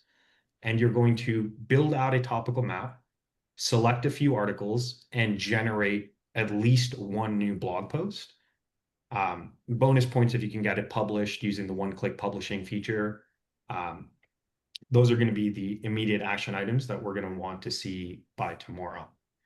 So here's the example for workflow number 1, which is going to be to optimize an existing piece of content. The folder has been created.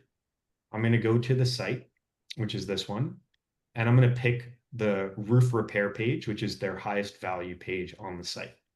I'm simply going to take that URL I'm going to go back into my Content Genius and I'm going to import that URL that currently lives on the page. I then need to define at least one keyword that this page is trying to rank for in organic search. Typically, we're selecting 3 keywords separated by commas. I'm going to start with that first keyword being roof repair in Las Vegas.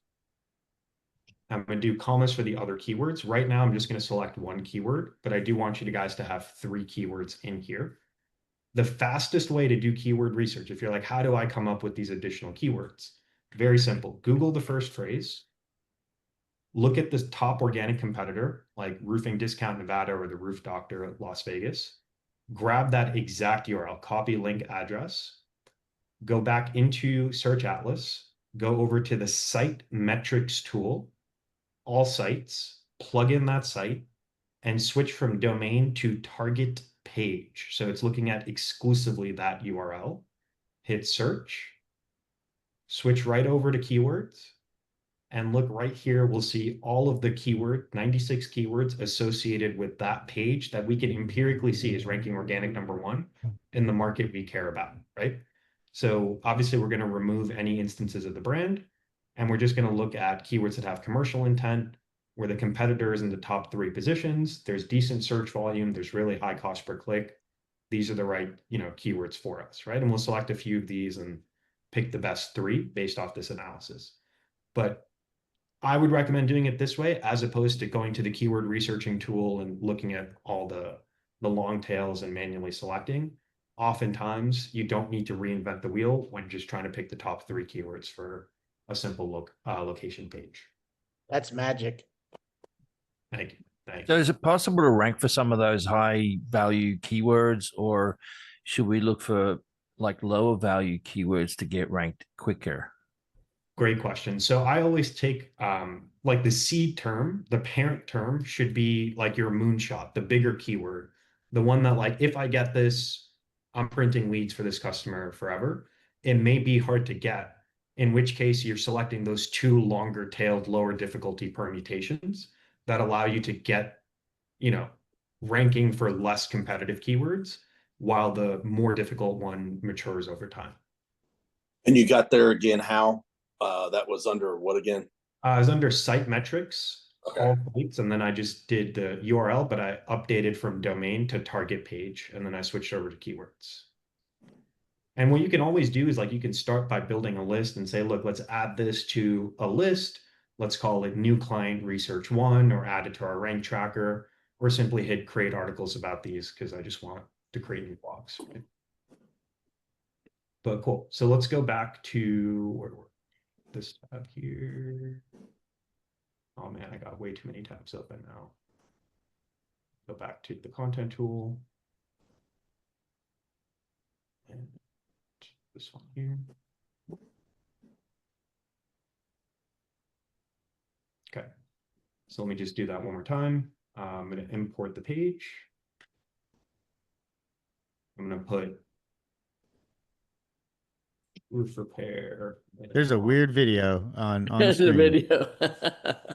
Yeah, I tried to remove it. Just a second. Sorry, guys. Okay. Now, one other really important step here, guys, is where you see this location symbol, hit that drop down and come in You and can't see anything at all. It's still I got it. I got it. You should be good now. It's not someone's butt anymore. You're good.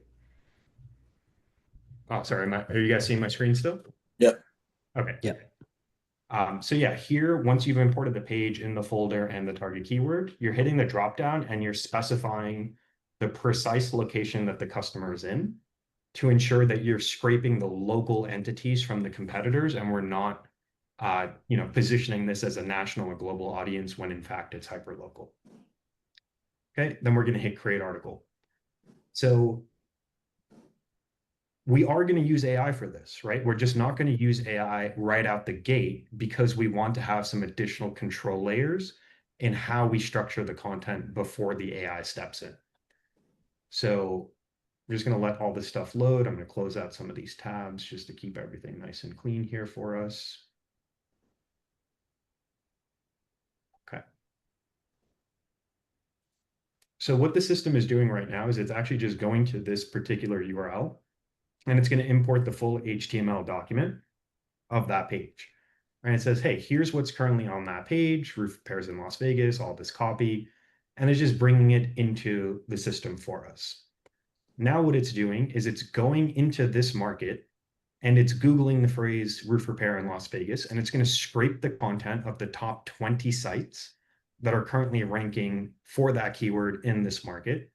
It's going to analyze our content against their content, and it's going to give us recommendations for how we can improve it. Also, right below the fold here, all suggested keywords, it's showing us a report of, what's the difficulty, what's the trend line, what's the cost per click, what's the monthly search volume, what are additional keyword variations, what are some questions people are asking, and it's showing us the current SERPs, and we can expand this and see the top 100 listings. It's going to show us the advertising history, competitor ad budgets.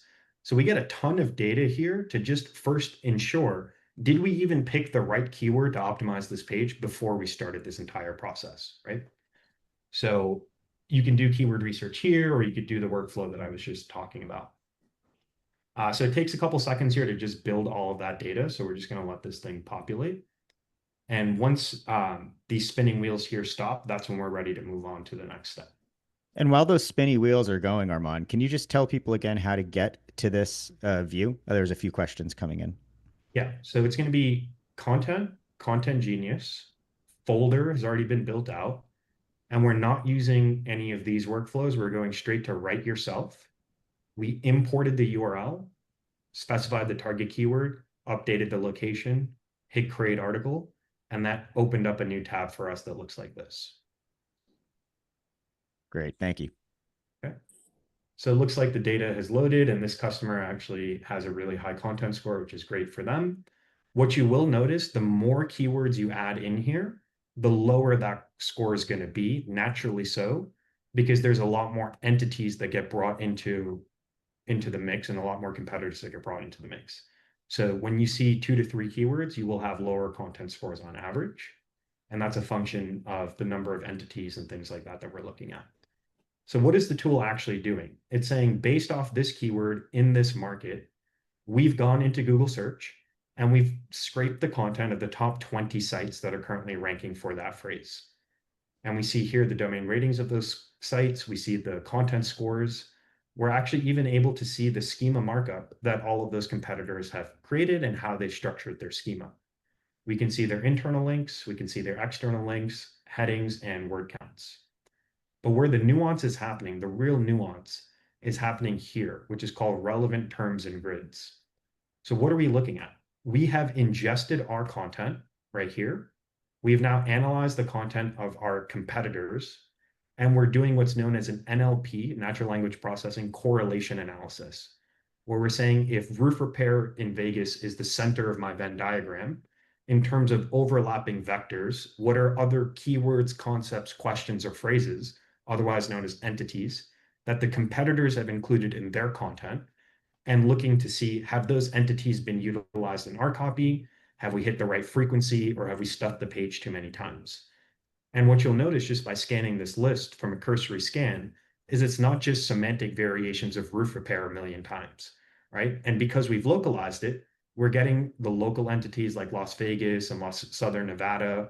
We're getting relational terms like inspection, water damage, commercial roofing, wind, concrete.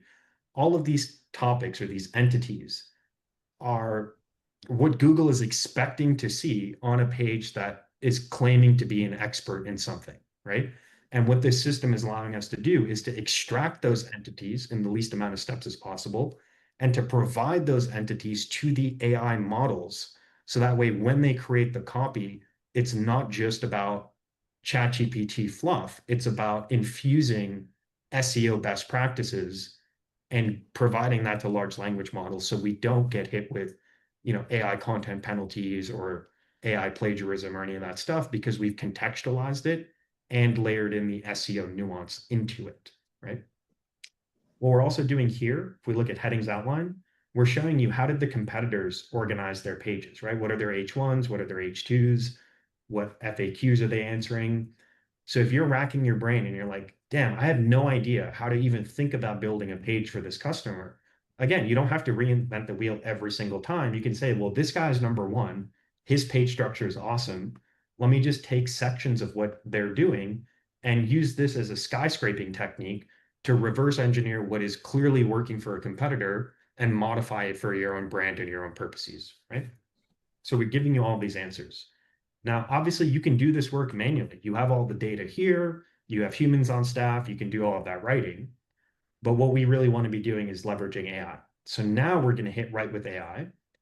And here we're going to decide, is this going to be a blog, a landing page, or an offsite press release? This one is a landing page. Since we have an existing page, we can simply import that page and say, look, the structure of my content is great. I just need the copy enhanced, right? So in this example, we've imported the headings outline, and now we're telling Search Atlas, redo the copy of this page. But when you do it this time, embed those entities that I've scraped from my competitors. I can omit entities. I can add new entities. Here's where my exclusions would come into play. Don't talk about this competitor. Don't talk about this requirement. Then I can also tell it to go into Google search and grab the people also ask questions and start adding those to this content right away to enhance the factuality of this page. I can also tell it to go and grab internal links to other pages on my site. And the reason this is possible is because I imported that page at the startup step, right? So I see questions in the chat, like, how do we think about cross-linking? How do we do it? Let the AI do it. Don't waste time. Like, just let the AI embed all this stuff preemptively, right? And then everything y'all else, have a training video on this of specific. course. Yeah, absolutely. Where do we access that? Because this is absolute dynamite. Thank you so much. I'll drop it in the chat. Thank you. Thank you. Thank you.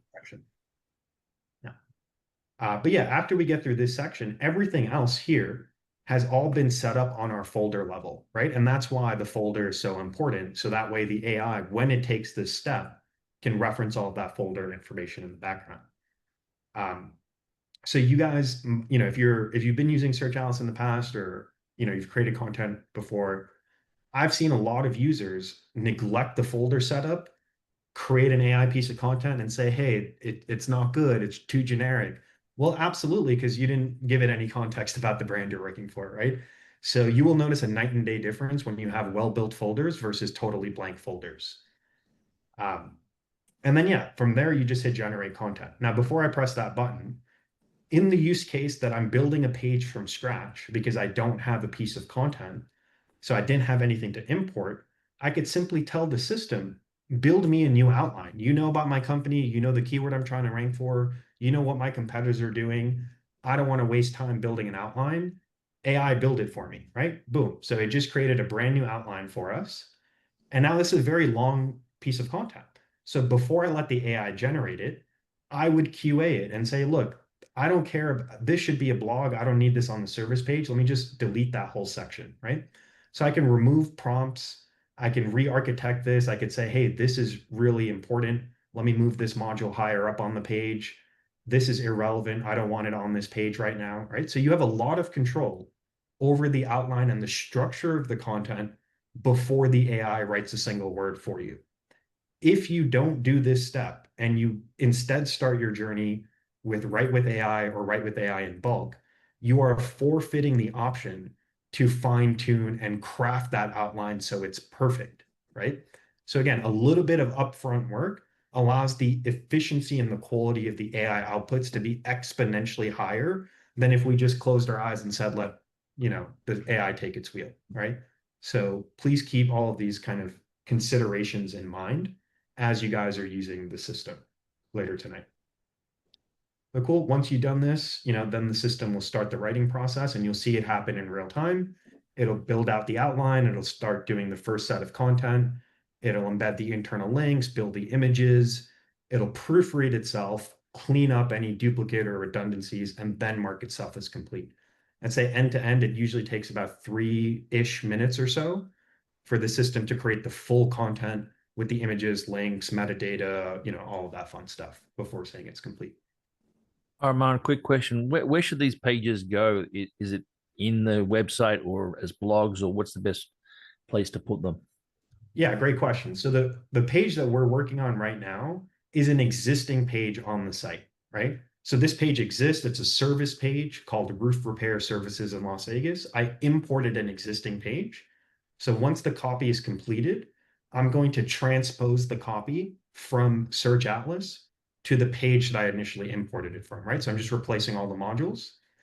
For the other example, the topical maps, those would be published as net new blog post into the blog hub specifically.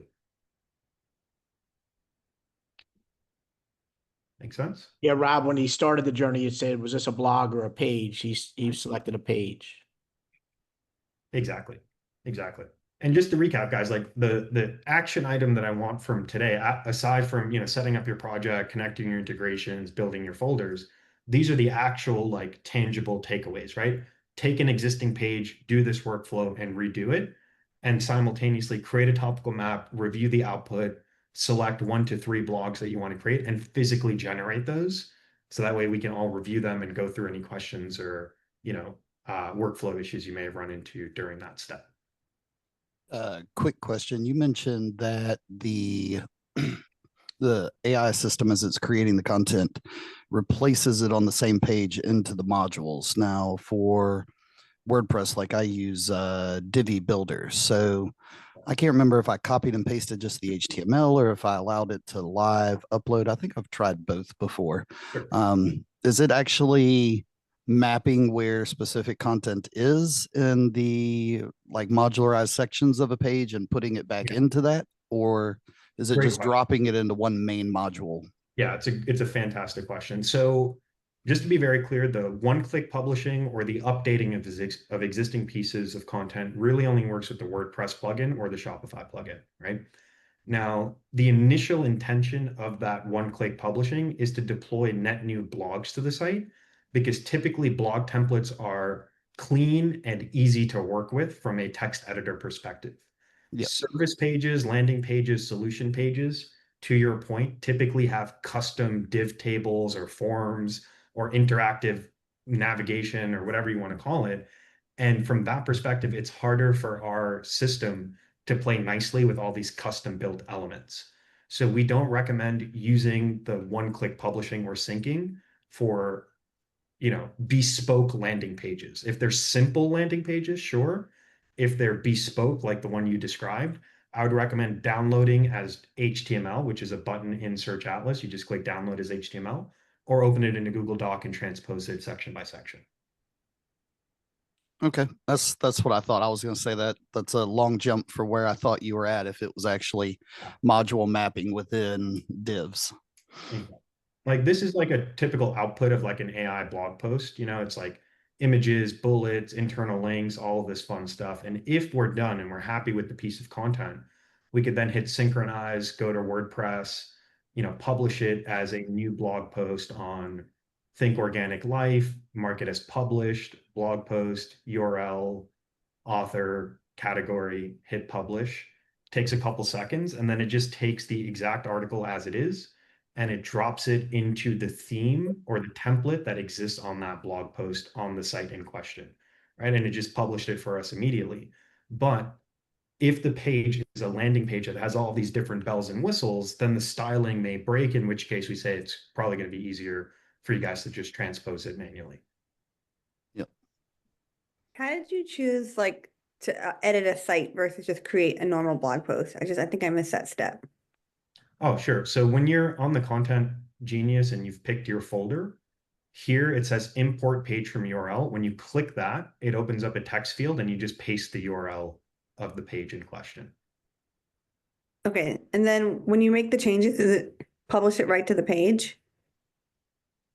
Oh, so that's what we were just talking about, right? So if you're doing Okay. synchronization, you should really limit that to blog content. I would not necessarily recommend doing it for bespoke landing pages because of some of the design elements that could conflict.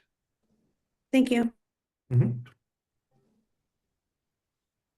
Armand, we got a good question from someone asking, how do you decide what's the benefit for taking in existing pages on the site and optimizing those versus creating new pages? Yeah, great question. I mean, I would say most businesses, right? When we looked at the two examples, like this business, for example, it's already relatively well established. They have a homepage, they have targeted service pages. So the first question we have to ask ourselves is, A, does the page exist or not? In this context, the page we're talking about is a service page. Does the service page exist or not? If it doesn't, we have to create the page, right? We need targeted landing assets, targeted entry points for the services we want to offer. So if the page doesn't exist, we have to build a page. If the page does exist, we have to audit it, right? We have to look and say, is this page, have I maximized as much equity or value from this page with the current content that's on there? Or do I need to expand or completely overhaul this page because the content is too thin, it's not localized, it doesn't have the right usage of entities, et cetera, et cetera, et cetera, right?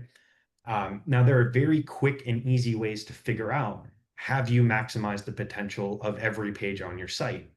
The fastest way to do this is not by doing, on-page audits. The fastest way to do this is to look at the site in the Google Search Console performance tool inside Search Atlas. So let me just pull this up with the Search Atlas website directly so you guys can see exactly what I'm talking about. When you set up this connector, we're able to import 12 months worth of historical data on that website directly from Google Search Console and Google Analytics 4. So all of the data we look at in these reports is coming straight from Google. There's no guesswork, there's no third-party data. It's just first-party performance data from the horse's mouth. From here, we switch over to the pages section right here. So under Search Console Performance, Overview Keywords, we go to Pages. What this is doing is it's building a scatter plot of the quality of all the pages on our website. The green nodes on this diagram represent our money pages that are bringing in the most qualified traffic right now. They're getting the most impressions, the most clicks, they're ranking for the most keywords. Orange pages are striking distance, pages that are performing well, but we haven't maximized the SEO potential. Red dots are either new pages that haven't had the chance to mature, pages we forgot even existed that we should no index or prune, or pages that, again, are just new and we're just trying to grow them out, right? Now here we have our columns and we can manage our columns. I'm just going to clear the analytics column for a moment just so it's very clean. I'm going to keep just the search console data, right? Which is showing me things like how many clicks did this site get? What are the positions of these keywords? How many impressions are served? How many keywords are ranking for this page? And this proprietary metric called SEO potential. So now we're showing you in one view, here are all of the pages on the site that you're working on. Over the date range you've selected, here's how much traffic, how many true verified organic clicks have gone to that page. Here's the average position of all the keywords, the distribution of those keywords, impressions, count of keywords, and top keyword by organic clicks. Now here we have this metric called SEO potential. So this is saying out of all of the pages on your site, which ones represent your lowest hanging fruit, meaning pages that are performing well, that are being served good keywords, good impressions, and are getting good clicks, but they haven't reached the top of page one for everything yet, right? So there's a lot of potential and these pages are within the striking distance. So now I can click into a page, like for example, white label SEO software, and I can look at the journey of like, what is the last 12 months of this page look like? How's traffic changed? How's rankings changed? How have impressions changed? And I can see every single keyword associated with that page. So in one view from here, I now have a pretty good sense of what are the pages I should invest my time in based off the value of the keywords that they're trying to rank for and their relative starting positions. I can also go very deep here and I can look at the individual keyword and like how that has changed over time, like the day-over-day clicks, day-over-day ranks, day-over-day impression changes. I can also create annotations here to keep myself accountable and say, look, on this date, at this time, I affected this change and measure the impact that it had. Or I can simply run that on-page audit and say, show me how well optimized is this page on my site for this given keyword. And it'll look at, is this a content issue? Is this a technical issue? Is this a backlink issue? Or is this a UX issue that is causing this page to underperform, right? So this is how we look at sites macroscopically to identify trends and then go very deep on high intent pages to identify specifically what is the thing that is holding this page back from ranking well for the keywords I want it to rank for. Cool. It was a very long-winded answer, but hopefully that helped and it spoke to a few different things you guys can check out as you're going through different sections of the platform.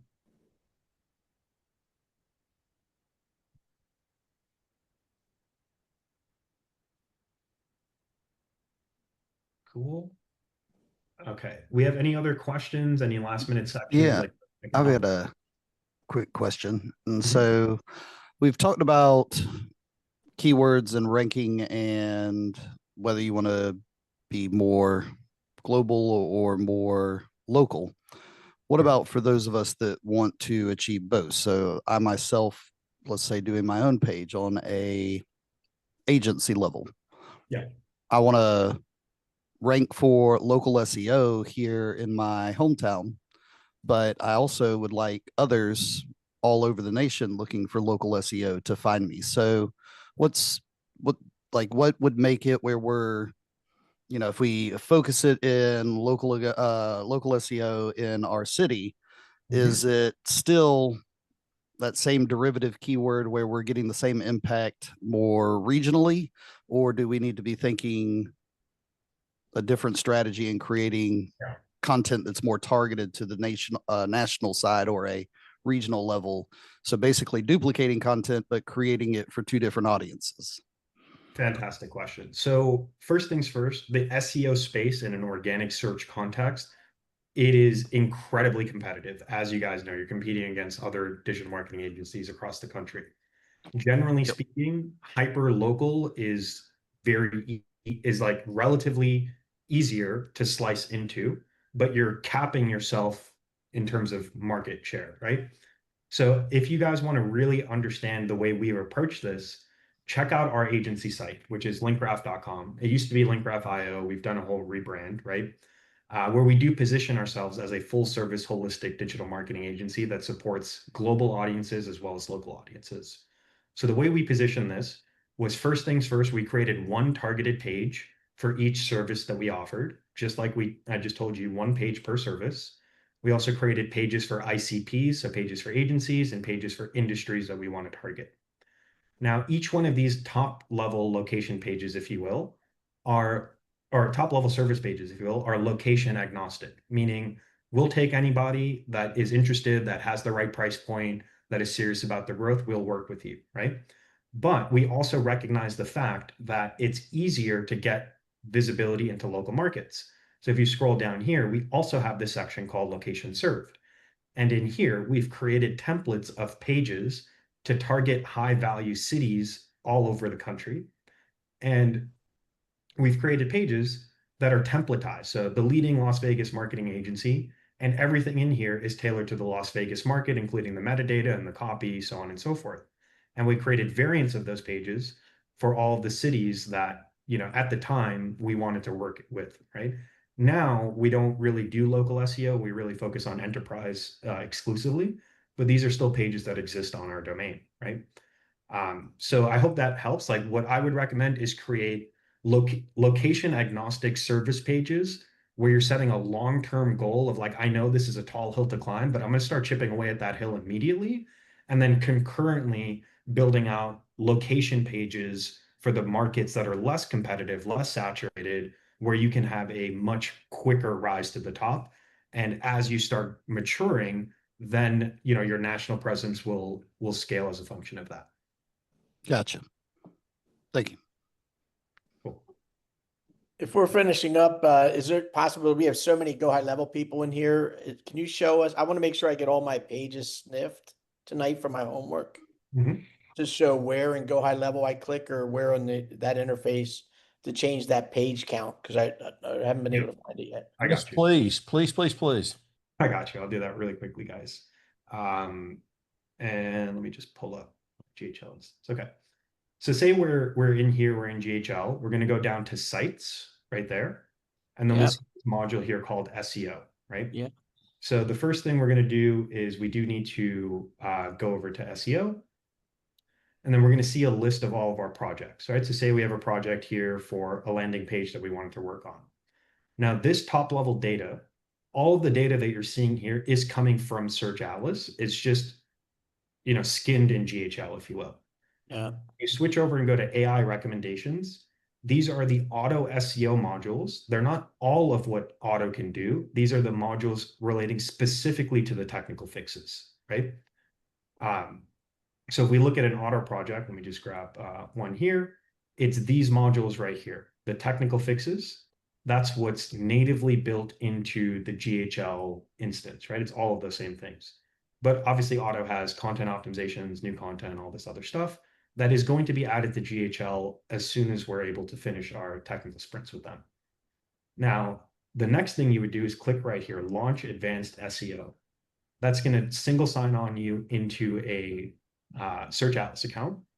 And then if you go here to Site Audit, if the domain's already here, right? So say this site's already here, you can hit this button, hit Crawl Settings, and then from here, increase the value from 100 to some number greater than 100, right? How many ever pages the site has. If the site's not already set up as a project, then you just start from scratch, and at setup, you plug in the domain, and here you specify 10,000 pages or 1,000 pages or 500 pages, right? So We're that's being told on GHL we can't go beyond without contacting customer support. okay. That makes sense. Tried every number. I tried 200, I tried 150, I tried 125, and every one of them are failing above 100. Okay. I will take a look at that with the team, and we'll follow up with you right after this session. All right, we have Emily has her hand up for a question. Hi, sorry, I'm going to try and explain this correctly. So if I have a business that offers different services such as HVAC and plumbing and electric, when I go in to do the Content Genius, and if I go to like the top Google ranking business, should I go to that service page then to kind of compare and get some help with, or should I just go to their main page? Does that make sense? It definitely depends. So if you do a search, it depends on the composition of the businesses. So if we do a search like roof repair in Las Vegas, and for this particular industry, we're seeing a lot of home pages popping up as like what the primary page is, right? That's not always the case. Sometimes it will be an interior page that's better optimized, like this one, like roof repair in Las Vegas, or services equals roofing, something like this. So it's not always going to be perfect, because this business still has a roof repair page, but the roof repair page is not optimized for that keyword according to Google. Their homepage does a better job of doing that, so Google is serving the homepage instead. So what I would suggest is, when you're doing the competitor keyword analysis specifically, opt for the page that is ranking well for the keyword you're trying to rank well for, not necessarily the internal page that may or may not be ranking well for the keyword, even though it's a targeted page. Okay. Thank you. All right. All right. Any other lingering questions? I know I went a little long today on some stuff, but this is, the foundational piece that we were going through. So I want to make sure we're taking care of some of the folks here. Armand, are we going to get to go to show them how to create some new blog content, not just update the existing pages? Yes. Because we want them for the homework to create several articles and Mhm. publish it to their site. That's essential. Absolutely. Absolutely. So we have, a couple ideas or a couple ways to do this. If we're Can I just going- ask one thing then, Manic, to your point, which you responded in the thread? So as a Shopify store owner, for the homework in terms of doing content versus maybe creating collection pages with blog-like content, which do you think would be the higher value, or do we need to stick with just having it be a blog post for the purposes of the class? Both will work. The collection pages take a bit of a different workflow in Shopify to create them. And so to simplify your workflow so it's easier for you to keep up kind of along with what the rest of us are doing, I would just go for the blog content in this go round. Okay. And the collection page is something that I would do is sort of like supplemental work to create a different type of blog content that is also geared toward the same SEO strategy. It's just using a collection page. Okay. Absolutely. And generally for collection pages, what we recommend doing is putting, after your SKU list, at the bottom above your footer, dropping like a FAQ accordion that allows you to get a lot of logical questions and entities into the page without creating a massive wall of text that has no styling or branding associated with it, right? So that's a really clean way to do it. But cool. I'm doing this for my own business, not through an agency. Is there any way to completely reset the onboarding and just start over? Like wipe everything clean that I filled in already and just completely start over? Yeah, you could absolutely do that. Our product support team can help you with that, but yeah, you can essentially delete everything and then, just literally start the onboarding checklist guide from scratch and literally treat it like a new account. Okay, thank you. Cool. So, okay, with blogs, we have two options of how we can create these. So after you've created your topical map, you're simply going to review all of the suggestions, right? You can add them to the topical map and create a bunch of suggestions first, or you can immediately start creating them. But let's just say we select an article like this one, Essential Roof Repair Techniques for Las Vegas Homeowners. Then we'll just essentially hit Generate Content. And now we're going to decide, should the tool generate a brief with the headings outlined and we review and refine it before we create the copy? Or do we just hit, full create article with AI? For the sake of everything here in terms of time and getting the homework assignments done and stuff like that, I'm going to recommend just hitting create full article with AI, right? And now it's going to go in there and it's going to build out that article for us. And it'll take a little bit of time for that content to get generated, again, about 3 to 5 minutes end to end. And just to show you while that's loading, this is the article that we created for the service page. The AI did create the image. It's a roofer on a roof looking at the Las Vegas Strip, and it's hyper quality, hyper realistic, even though AI created. If you guys don't want to use AI images, or if you don't like the initial generation, you can reprompt it. You can use the image builder, or you can upload your own image from your URL or drag and drop. And we do also have royalty-free stock images that you can source. Now, a couple things, guys, about images I want to highlight here. That's really important. Now, since you guys are here, I want to give you guys like the tea, the scoop on what's happening in the industry. So there are multiple image generation models out there. There is one called ImageGen by Gemini. It is very good. It is also very fast. However, it has a watermark in it. Okay. Google can tell that's an AI generated image because it's coming from Gemini. And as of today, there is no programmatic way to remove that watermark. Cannot be done. It's essentially a methodology where they take each pixel and essentially stamp in small micro color changes. It's kind of like a magic eye, let's say. And so Google can tell when they see that signature in the image that it's their image and it's an AI image. That is bad. That is bad because Google won't put those AI images into image search and it lowers the quality of the content. That's why we didn't use Gemini for this. We're using Midjourney, right? We're using OpenAI for these images. I believe the ones by default we're using Midjourney because they're slightly better than OpenAI. And even though the costs are kind of high, we don't charge you guys extra for these images because we know how necessary they are. And so we're trying to find ways to make it more efficient for us, but we know you guys need the best quality images in the articles. So that's why we're using Midjourney. It does take about a minute or 2 minutes to generate these images. And there are so many of them in the articles that it can take a bit to generate them. Also, those images have alt text added to them inside the content. So when they're published to your CMS, they should bring along with them the alt text that we've AI generated that follows the semantic SEO best practices. The other thing I want to say is that let's say, so for this application, this is a roofer in Vegas, beautiful, right? This is exactly kind of what I would want to see on the site. However, maybe some of you guys have like a cooking blog or a different sort of product, and maybe you don't want a hyper realistic image, right? Maybe you want one that's more cartoony, one that's more aesthetic, that has a different style. You can plug in the prompt that you want to use to kind of restyle your images in your content folder. So if you want a different style of images, you can control that. You can tell it, oh, I want my images to be like more like Princess Mononoke themed, and they'll come out like more anime, right? Or you could say, I want them to be more cartoony or more of a caricature. Whatever you give it is what it's going to give you.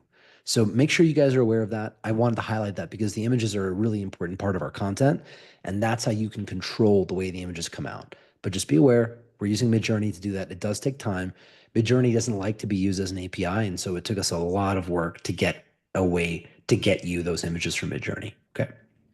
Got a quick question about images. So I can't remember, is it just like you can create images like this through Midjourney, or is there the ability to say you want to also have infographics or anything like that? So you can use the AI image creator and give it your instructions that you're looking for around infographics, and it will follow them. We're working on actually a version 3 of Auto and the Content Genius that will be launching at the end of June. In the new version of the Content Genius V3, I'll probably post like a video into the Slack channel so you guys can see it. It has some new capabilities, including rich media addition to the content, and one of the formats is infographic. So Okay. in the next edition of this, it will be building infographics essentially by default to create those kind of once it generates the article, figures out what's like a useful visualization to explain everything within the content, and it will build an infographic and inject it into the content for you. Awesome. It has a lot of other stuff too, including something that we pioneered called micro agents. Micro agent is essentially an AI prompt that is essentially calibrating the content to max out and beat Google's page quality equation. And so we're giving you a stack of these micro agents that we've found scientifically to objectively optimize content to score more highly in the page quality equation that Google is using, essentially. So as that comes out, we'll do more trainings around it. You guys will definitely be informed, and you'll see it in the platform. So we'll talk about it. But for now, just give us a couple weeks. We're finishing the QA on that product, and it'll be coming. Perfect. All right. Really quick things, guys, before we move on. First things first, when you create an article like this or a landing page like this, if you see something like this, you're like, hey, this paragraph is here, it's cool, but I want a different version of it. You can, instead of redoing the whole article, you can refactor just that section. Say, hey, rewrite that one additional prompt. Or if you see here where there's questions, these are questions that people are asking. People also ask questions. You can take that question, you can copy it, right? Copy any random question, scroll down to the bottom, say, I want to add this question here to this FAQ block, paste that question here, and then hit write that answer for me, right? So you can refactor or rework existing AI generated articles by prompting different sections within the article instead of regenerating the full entire thing. So that's a very important use case there.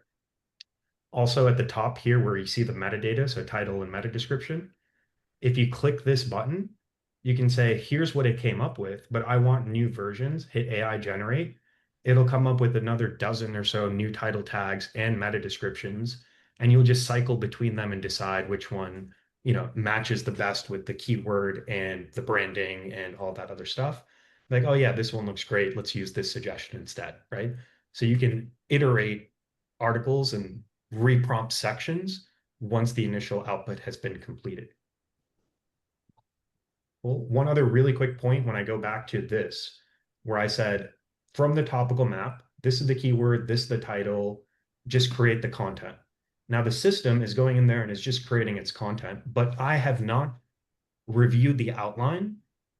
I'm just letting the AI produce a long form article for me.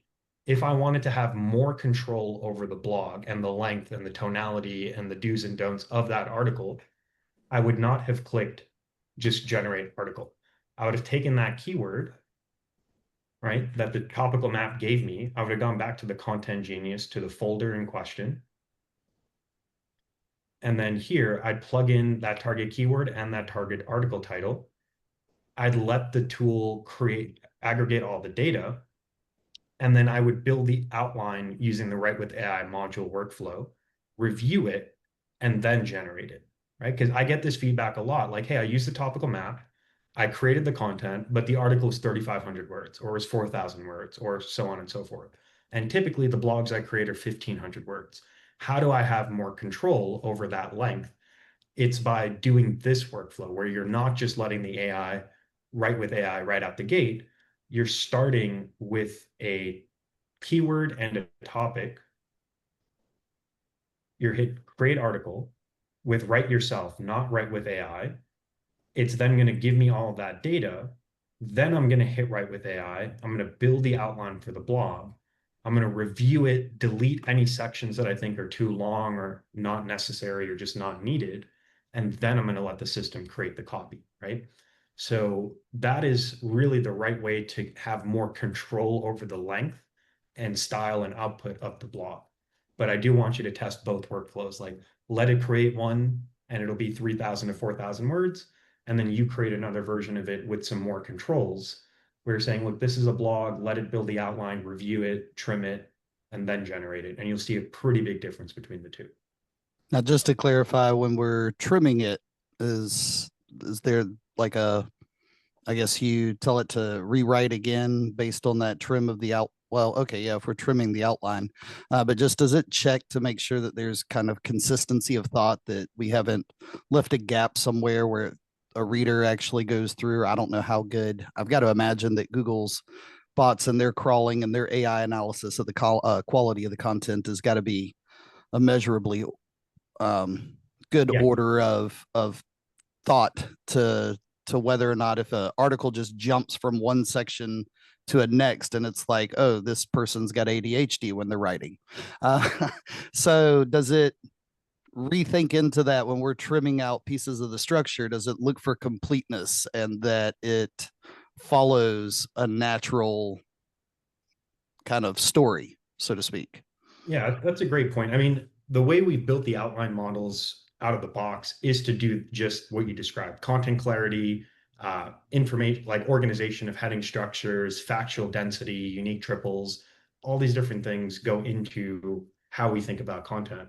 But if you're going in there and overriding it, right, and saying, yeah, I know Search Atlas, you think this is good. So again, super quick example: target keyword, target article. There's no content here, so there's nothing for me to import. I'm saying, right, it's a blog, build with AI.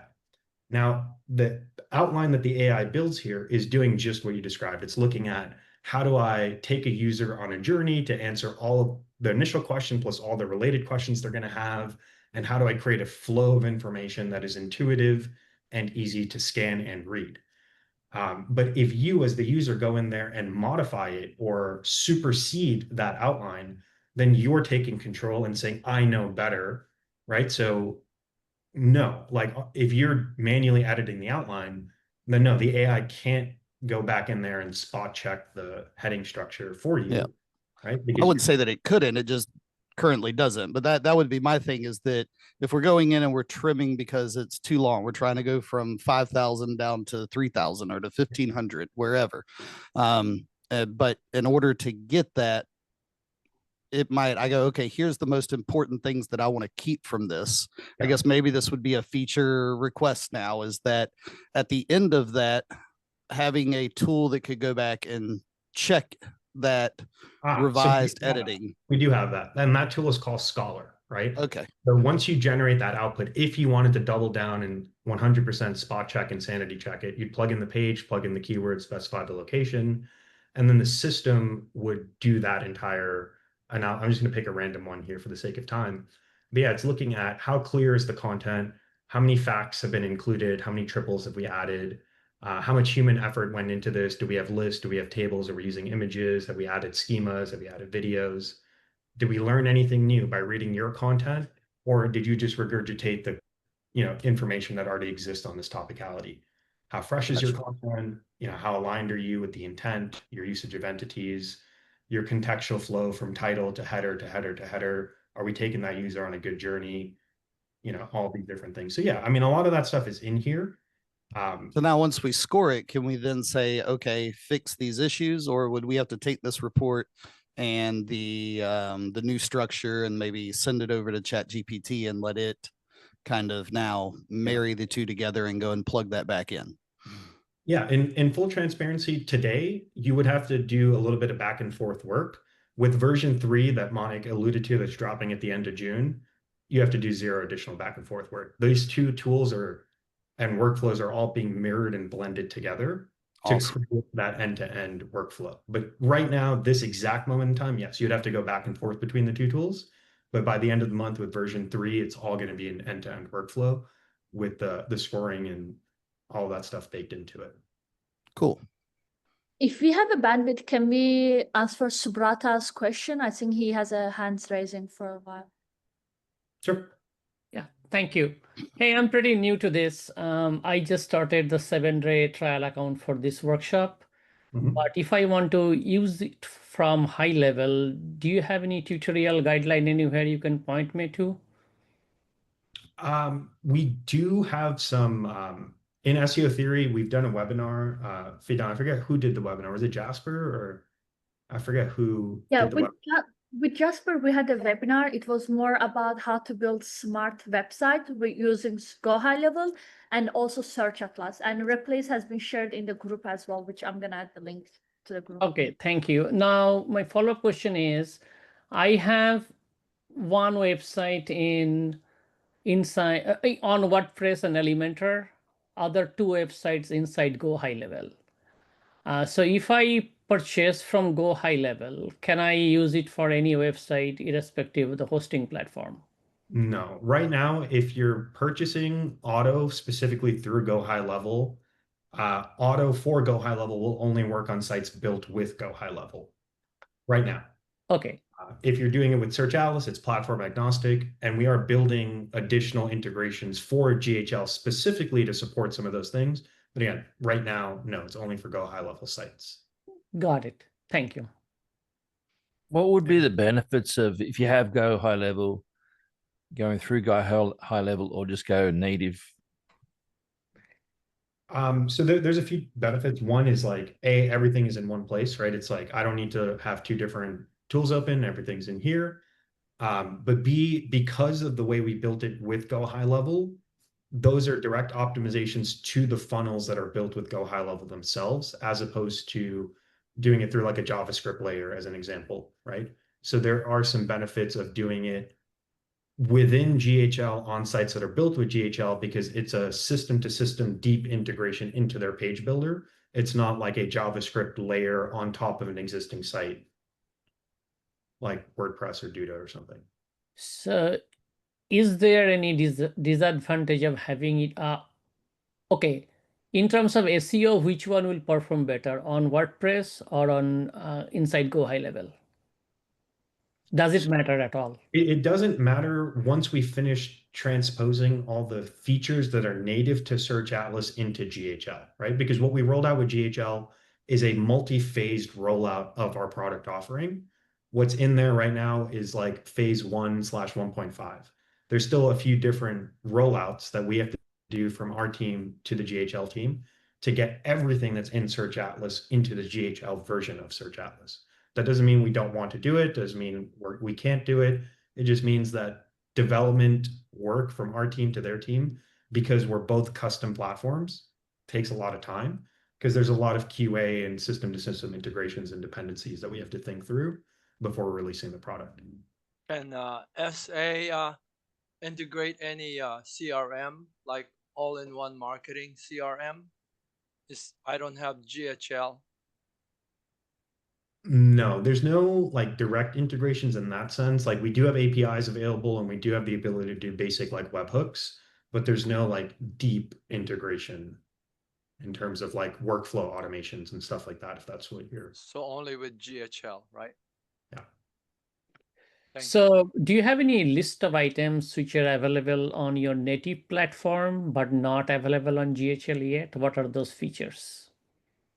I don't know if it's like a published item or a published document, but I know Monik and I did a webinar when we rolled out the first GHL walkthrough. So if you Google, like, let's say, Search Atlas GHL, this video right here, it's me and Monik talking about the partnership, what's currently included, what's on the roadmap, everything that we're building out. So just watch this video right here. Perfect. Thank you. Absolutely. Absolutely. And really quickly, guys, before we end, so if I use this workflow, right, from the topical map and say, hey, this is the article, just create it for me.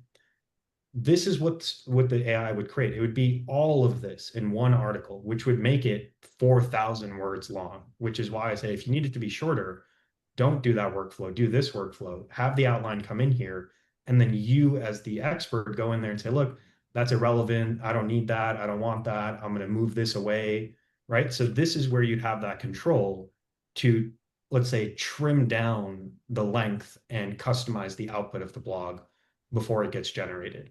Otherwise, it's going to create the whole thing for you because it wants to give you an end-to-end coverage on that initial topic. Cool. If we copied the code, HTML code, and then pasted it into a custom element on Go High Level versus putting the native text into the page, is there a difference with Google? Are they going to penalize us for that? No. So can you say that again? So basically, he's saying if he installs Auto as the pixel into GHL instead of doing the native GHL integration, there's going to be no impact on the Google side. We did it with them through the back end just so that, because we knew that there would be some people who got confused about the pixel installation.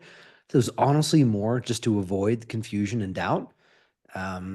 But from a Google perspective, they see all the page mods because they're rendering it with JavaScript. So it doesn't really matter.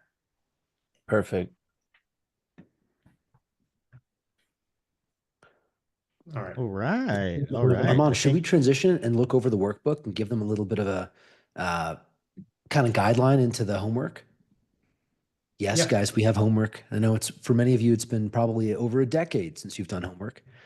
But this homework is honestly, it's for your own good. It's like vegetables and fruit. You need to eat them every day. Absolutely. So where am I? Okay. Okay, so this is just a PDF of the workbook that everyone should have access to by this point. Now, during the session, we wanted you to come in and fill in all this information because, again, our team is going to be reviewing your workbooks periodically. And, if you run into issues, this is going to help us diagnose that and just help you with additional support. These are some sections that should have been filled in as we're going through today, different strategies and things like this. But the homework is actually just going to be all the way down here at the bottom. So obviously just join our community, make sure your auto project is set up, run the validation, make sure everything's working as needed. I do want you to test an auto deployment. You don't have to go through all of this stuff right now, but I just want you to be able to test, like maybe on a contact page or a sample page, did the auto propagated new title tag successfully make it onto the site, right? Things like that. And then here we just have our existing, what we just kind of talked about. So But you do or don't want us to do the suggestions above inside for the project? So for here, I don't want you to necessarily go through and deploy every single suggestion here. I want you to test that once it's installed properly, has the page modification made its way to the site after you hit the deploy button. Because we're going to have to spend a little bit more time to go through some of the nuances between all of these, and I want to make sure we leave no margin for error. And is there a place that we can check, like, what is the test to know that it worked? Yeah, there's going to be, I'll show you two quick examples to kind of spot check how this works. And let me just pull up my test site here. So I'm going to roll back a change. I'm going to open up this contact us page, and I'm using a free Chrome extension here, guys, called Detailed SEO, 100% free, third-party tool. So here we're looking at the title tag reading contact us dash Purdy design. In auto, we see on this page, here's the current title tag. Auto suggesting a new title tag, better branding, better click-through rates, better match for my target keyword. I can request a new generation, or I can hit the edit button to manually override it. Once I'm happy, I hit the deploy button. I get the notification that that change has in fact been made. And then I just reload the page, which would be here. And where we go? There we go. And then I just go ahead and spot check that in fact my new title tag has propagated, right? You can also simply inspect. So if you don't have the free tool and you just go back in there and you look for the page title, right there we see that the new page title propagated by auto is in fact made its way to the site in real time, right? So as long as we can validate that on one or more of these tasks, you'll get the check mark for the homework. And then on the next session, we're going to go into the specific nuances about all of the auto modules, right? But I just want to validate that it works for you. And if it doesn't, then we can immediately get you tapped in with support to make sure we're taking care of that. So is homework this PDF, is it part of our registration email link? Yeah, so this should have been sent to you via email. We also put, several links in the chat here today. And we're going to end the session with, resharing the links again. So in case you still don't have it, you can just grab it. Can they also throw it into the Slack channel? Yes, absolutely. Yeah, it should be pinned at the top of the Slack channel now. I'm pretty sure. I know there's still a lot of people coming in, but Fidan, I believe he's pinned that. Yeah, when Okay. you guys check pins, you will see all the pins links. Okay, thank you. Cool. Okay. Because this chat window will disappear as soon as you finish the meeting. Like I saw the emails come through, but I didn't see this, nor did I see the invite for the Slack channel. Can I get a link for the Slack channel? Adding them right now. Is there any type of service, like ongoing service or any type of like customer service that is more readily available by chance? Yeah, so we do offer, so we have like tiers of support. So depending on the level of subscription or plan that you're on, you may have gold tier support, which would give you more dedicated help via Slack from our team. And then we do also have like a paid service, which is the auto implementation service, where our team sets up your accounts, does the work, and trains you simultaneously of how to actually do all this stuff in a more hands-on capacity. And we'll sell more information about all of those, both in email and in the Slack group, just so everyone has all that information. All right, yeah, I just have some very simple things I feel like that I need to get corrected. And I've been a pro member for 2 months, and I feel like I've been bounced around just in chat. I'll go to Slack, go back to chat, go here, go there. I'm just trying to connect my social accounts and Google, and it's like ongoing. So if you want any constructive criticism, I'd work on that. Because I just trying to get my stuff set up and I can't. So a little frustrated, just to be honest with you. My feedback for today. I'd agree. It was just frustrating for there to be like, are we doing a tech setup? Are we listening to content? And people were having errors, and there were like 9,000 comments in the chat. It was like, what the hell? So I thought I had stuff set up before, and when I went into auto, it was like disconnected and it wasn't there again, and I was redoing things I thought I'd already done. So I think having a tech level setting before we jump in on the deep end would be helpful. Okay. That's great. I mean, I'm just trying to get set up. I've been a pro member for 2 months and I still don't have answers. So I'm just irritated, to be honest with you. Hey, Joseph, I just reached out to you on Slack. I also flagged this with our product specialist as well. I'll get this resolved for you ASAP, and I'm texting you on Slack too. Thank you. I just let him know too. So you'll probably have like 80 people reaching out to you, Joseph. Yeah, but it's like I texted many times, so like I don't want to do that. Like I didn't feel like I had to I didn't want to call you out in front of everybody. You know what I mean? It's just like it should just be easily resolved, you know? Isn't there like a ticketing system or something? Yes, there is. Yeah, there is. So once you get a ticket going with the product specialists, I think you'll probably get a higher tier support right now. I don't know which one you're on, but you'll get a higher tier support and they'll sort you out one-on-one. So just follow up with them. And then if by tomorrow you haven't gotten your issues resolved, just ping me or Fidan and Justin and Slack we'll take care of you. Okay. All right, sounds good. Thank you. All right. Okay. All right. So homework. Homework is here on the screen. Can you guys just quick raise of hands, commit to doing this homework? Make the commitment to yourself, make the commitment to me and all of us here in this group. Please do the homework. I'm going to be watching in the Slack group if people need help. Armand will be popping in. I'll be popping in. I'll be around tonight. If you guys need a little bit of extra guidance, I want to make sure you guys are able to accomplish all these things. If you do this, tomorrow we'll be in really good shape. We'll have checked out the content side. You'll know how to do it. You'll have some new content on the website. We will have optimized in a good way, and we'll be set from a holistic SEO foundation in our content pillar. My goal is that on Friday, when we send you guys home after this training is completed, that you guys will have done everything you need to do to create your own case study, right? To add it to a wall of case studies from the over 250 people that are participating in this. And my goal is to get 250 case studies out of this group, not a single case study less. And so in order for us to do that, I need you guys to be bought in with me on this and to do the homework. If you do this, we'll be on the right track, okay? So that's the homework for today. Tomorrow, we'll be creating a new workbook for you guys, giving you the workbook for tomorrow, which is about authority building, okay? Tomorrow, we're going to be building backlinks. We're going to be building press releases. We're going to be building cloud stacks and juicing up the site from an off-page perspective. That combined with the content work that you guys will have done today during the session and after the session, we'll be in really good place. And then going into Wednesday, where we focus on technicals, and Thursday, where we focus on local SEO, and Friday, where we continue and wrap up with some of these other points, you guys are going to have a case study. And that's as simple as that.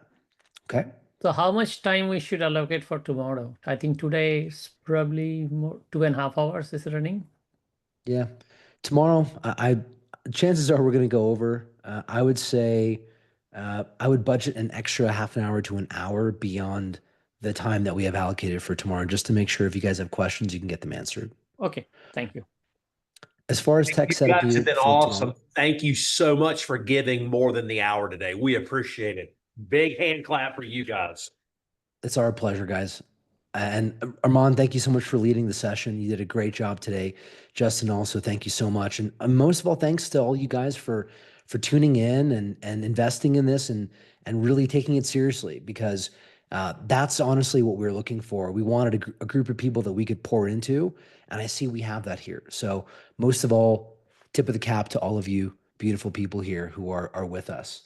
As far as tomorrow, there's not going to be a whole lot of setup, I don't think, for tomorrow, because we did the setup today. We got the setup out of the way. We have our project, we have our auto project, we have the folders.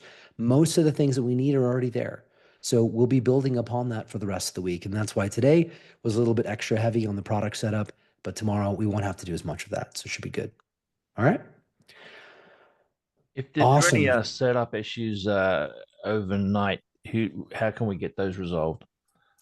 Slack. Yeah. Put them in the Slack group, and that'll be the easiest way for all of us to keep an eye on what's going on. Also, multiple people may have similar issues, and so it'll be easier and more streamlined for support as well to see that. Okay. So just use that Slack group that we have for you guys, and any questions, any things that come up, just post in there, and we'll try to stay on top of it. All right. Jill, I see you have your hand raised. Go ahead. Yeah, I just have one question. You had mentioned the watermark and the AI Google images. Is that the same for videos? Yes. Yeah. Okay, so like VO would have that. What about Kling? Could you use Kling videos? Any of the video or image generation suites that are not Google driven don't have that watermark. Right now, that the industry has not adopted it as a watermark. Any watermarked assets like videos and images, we personally feel they're really meant to be used for ads. Things that are not meant to be organic pieces of content that show up in organic search results, like they're not meant for organic, they're meant for ads. So it's still okay to use that stuff for ads and for kind of YouTube content, but for like organic content for SEO, we have to stay away from it. Okay, that's good advice. Thank you. I have a quick question. So for my content, I want to include like specific neighborhoods. How would that be on the profile, or how would I make sure to get like specific neighborhoods on the content? Couple ways that you can approach that. Important neighborhoods, like let's go with the roofer in Las Vegas example that Armand showed us. If you're, let's say, in a neighborhood called Paradise, there's a neighborhood called Paradise in Las Vegas, or even Spring Valley, which is actually where I used to live, actually. Those deserve their own landing pages.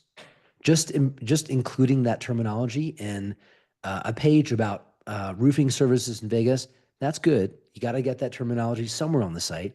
But for regions like that, we advocate a methodology that is like a service plus location page that you create. So it would be roofing in Paradise, Las Vegas, or roofing in Spring Valley, Las Vegas. That's how we want to target those terms with their own dedicated pages. We're going to be going a little bit into that on the local SEO side on the local SEO day. So if you're more interested in that, we'll have a whole session just focused on that and that alone. Thank you. You're welcome. Robert, to answer your question that just popped in chat, H tags, those are header tags. Those are different than title tags. Title tags are the sort of the most prominent senior level, almost heading vector on the site. Those are at the very top of the page, and then the heading tags appear below, and they're totally different things. And they're also optimized separately in auto and separate modules for that very reason. Okay. All right, guys. Justin, do you want to close this out? I think you actually kind of did all that for me there, but let me just kind of bring everything back together in here. So today, like what we covered in a much lengthier session than I think, and so thank you for sticking with us, was, making sure that we laid the foundation, both from like a holistic SEO side of things, but also like with what you need to do to have success inside of Search Atlas. Like what Armand was able to show you today. So many people skip, and then when you skip those key steps, you kind of get garbage in, garbage out, and you're never going to rank the way that you really, really should be. If you got stuck anywhere today and are playing catch up, don't stress out. I know that a lot of you were kind of like going between like, hey, there's either a setup issue, or I want to listen to the content, or I want to do this. That's what we have the Slack group for. That's what we have a community of people here for, is to make sure that we all work together to make sure that you get your homework done and you're able to have a level of success there. That is what the Slack group is for. Ask your questions, share your wins. Like if you like get a really banging piece of content, share it. Like, let's see it. Let's see what you built there. Like, start sharing what's being built. Like if you see something interesting when you're auditing your pages, like that, like I know that was some major gold that Armand broke down there in terms of looking at a target page, seeing how those pages are structured, and kind of like, build it, not having to build from scratch. Share some of those cool insights, because it's those aha moments that are going to make you so much better at this and succeed for yourself. And if you're an agency, for your clients. Like Monik said, tomorrow we shift gears and talk about how to get Google to trust the content you just built.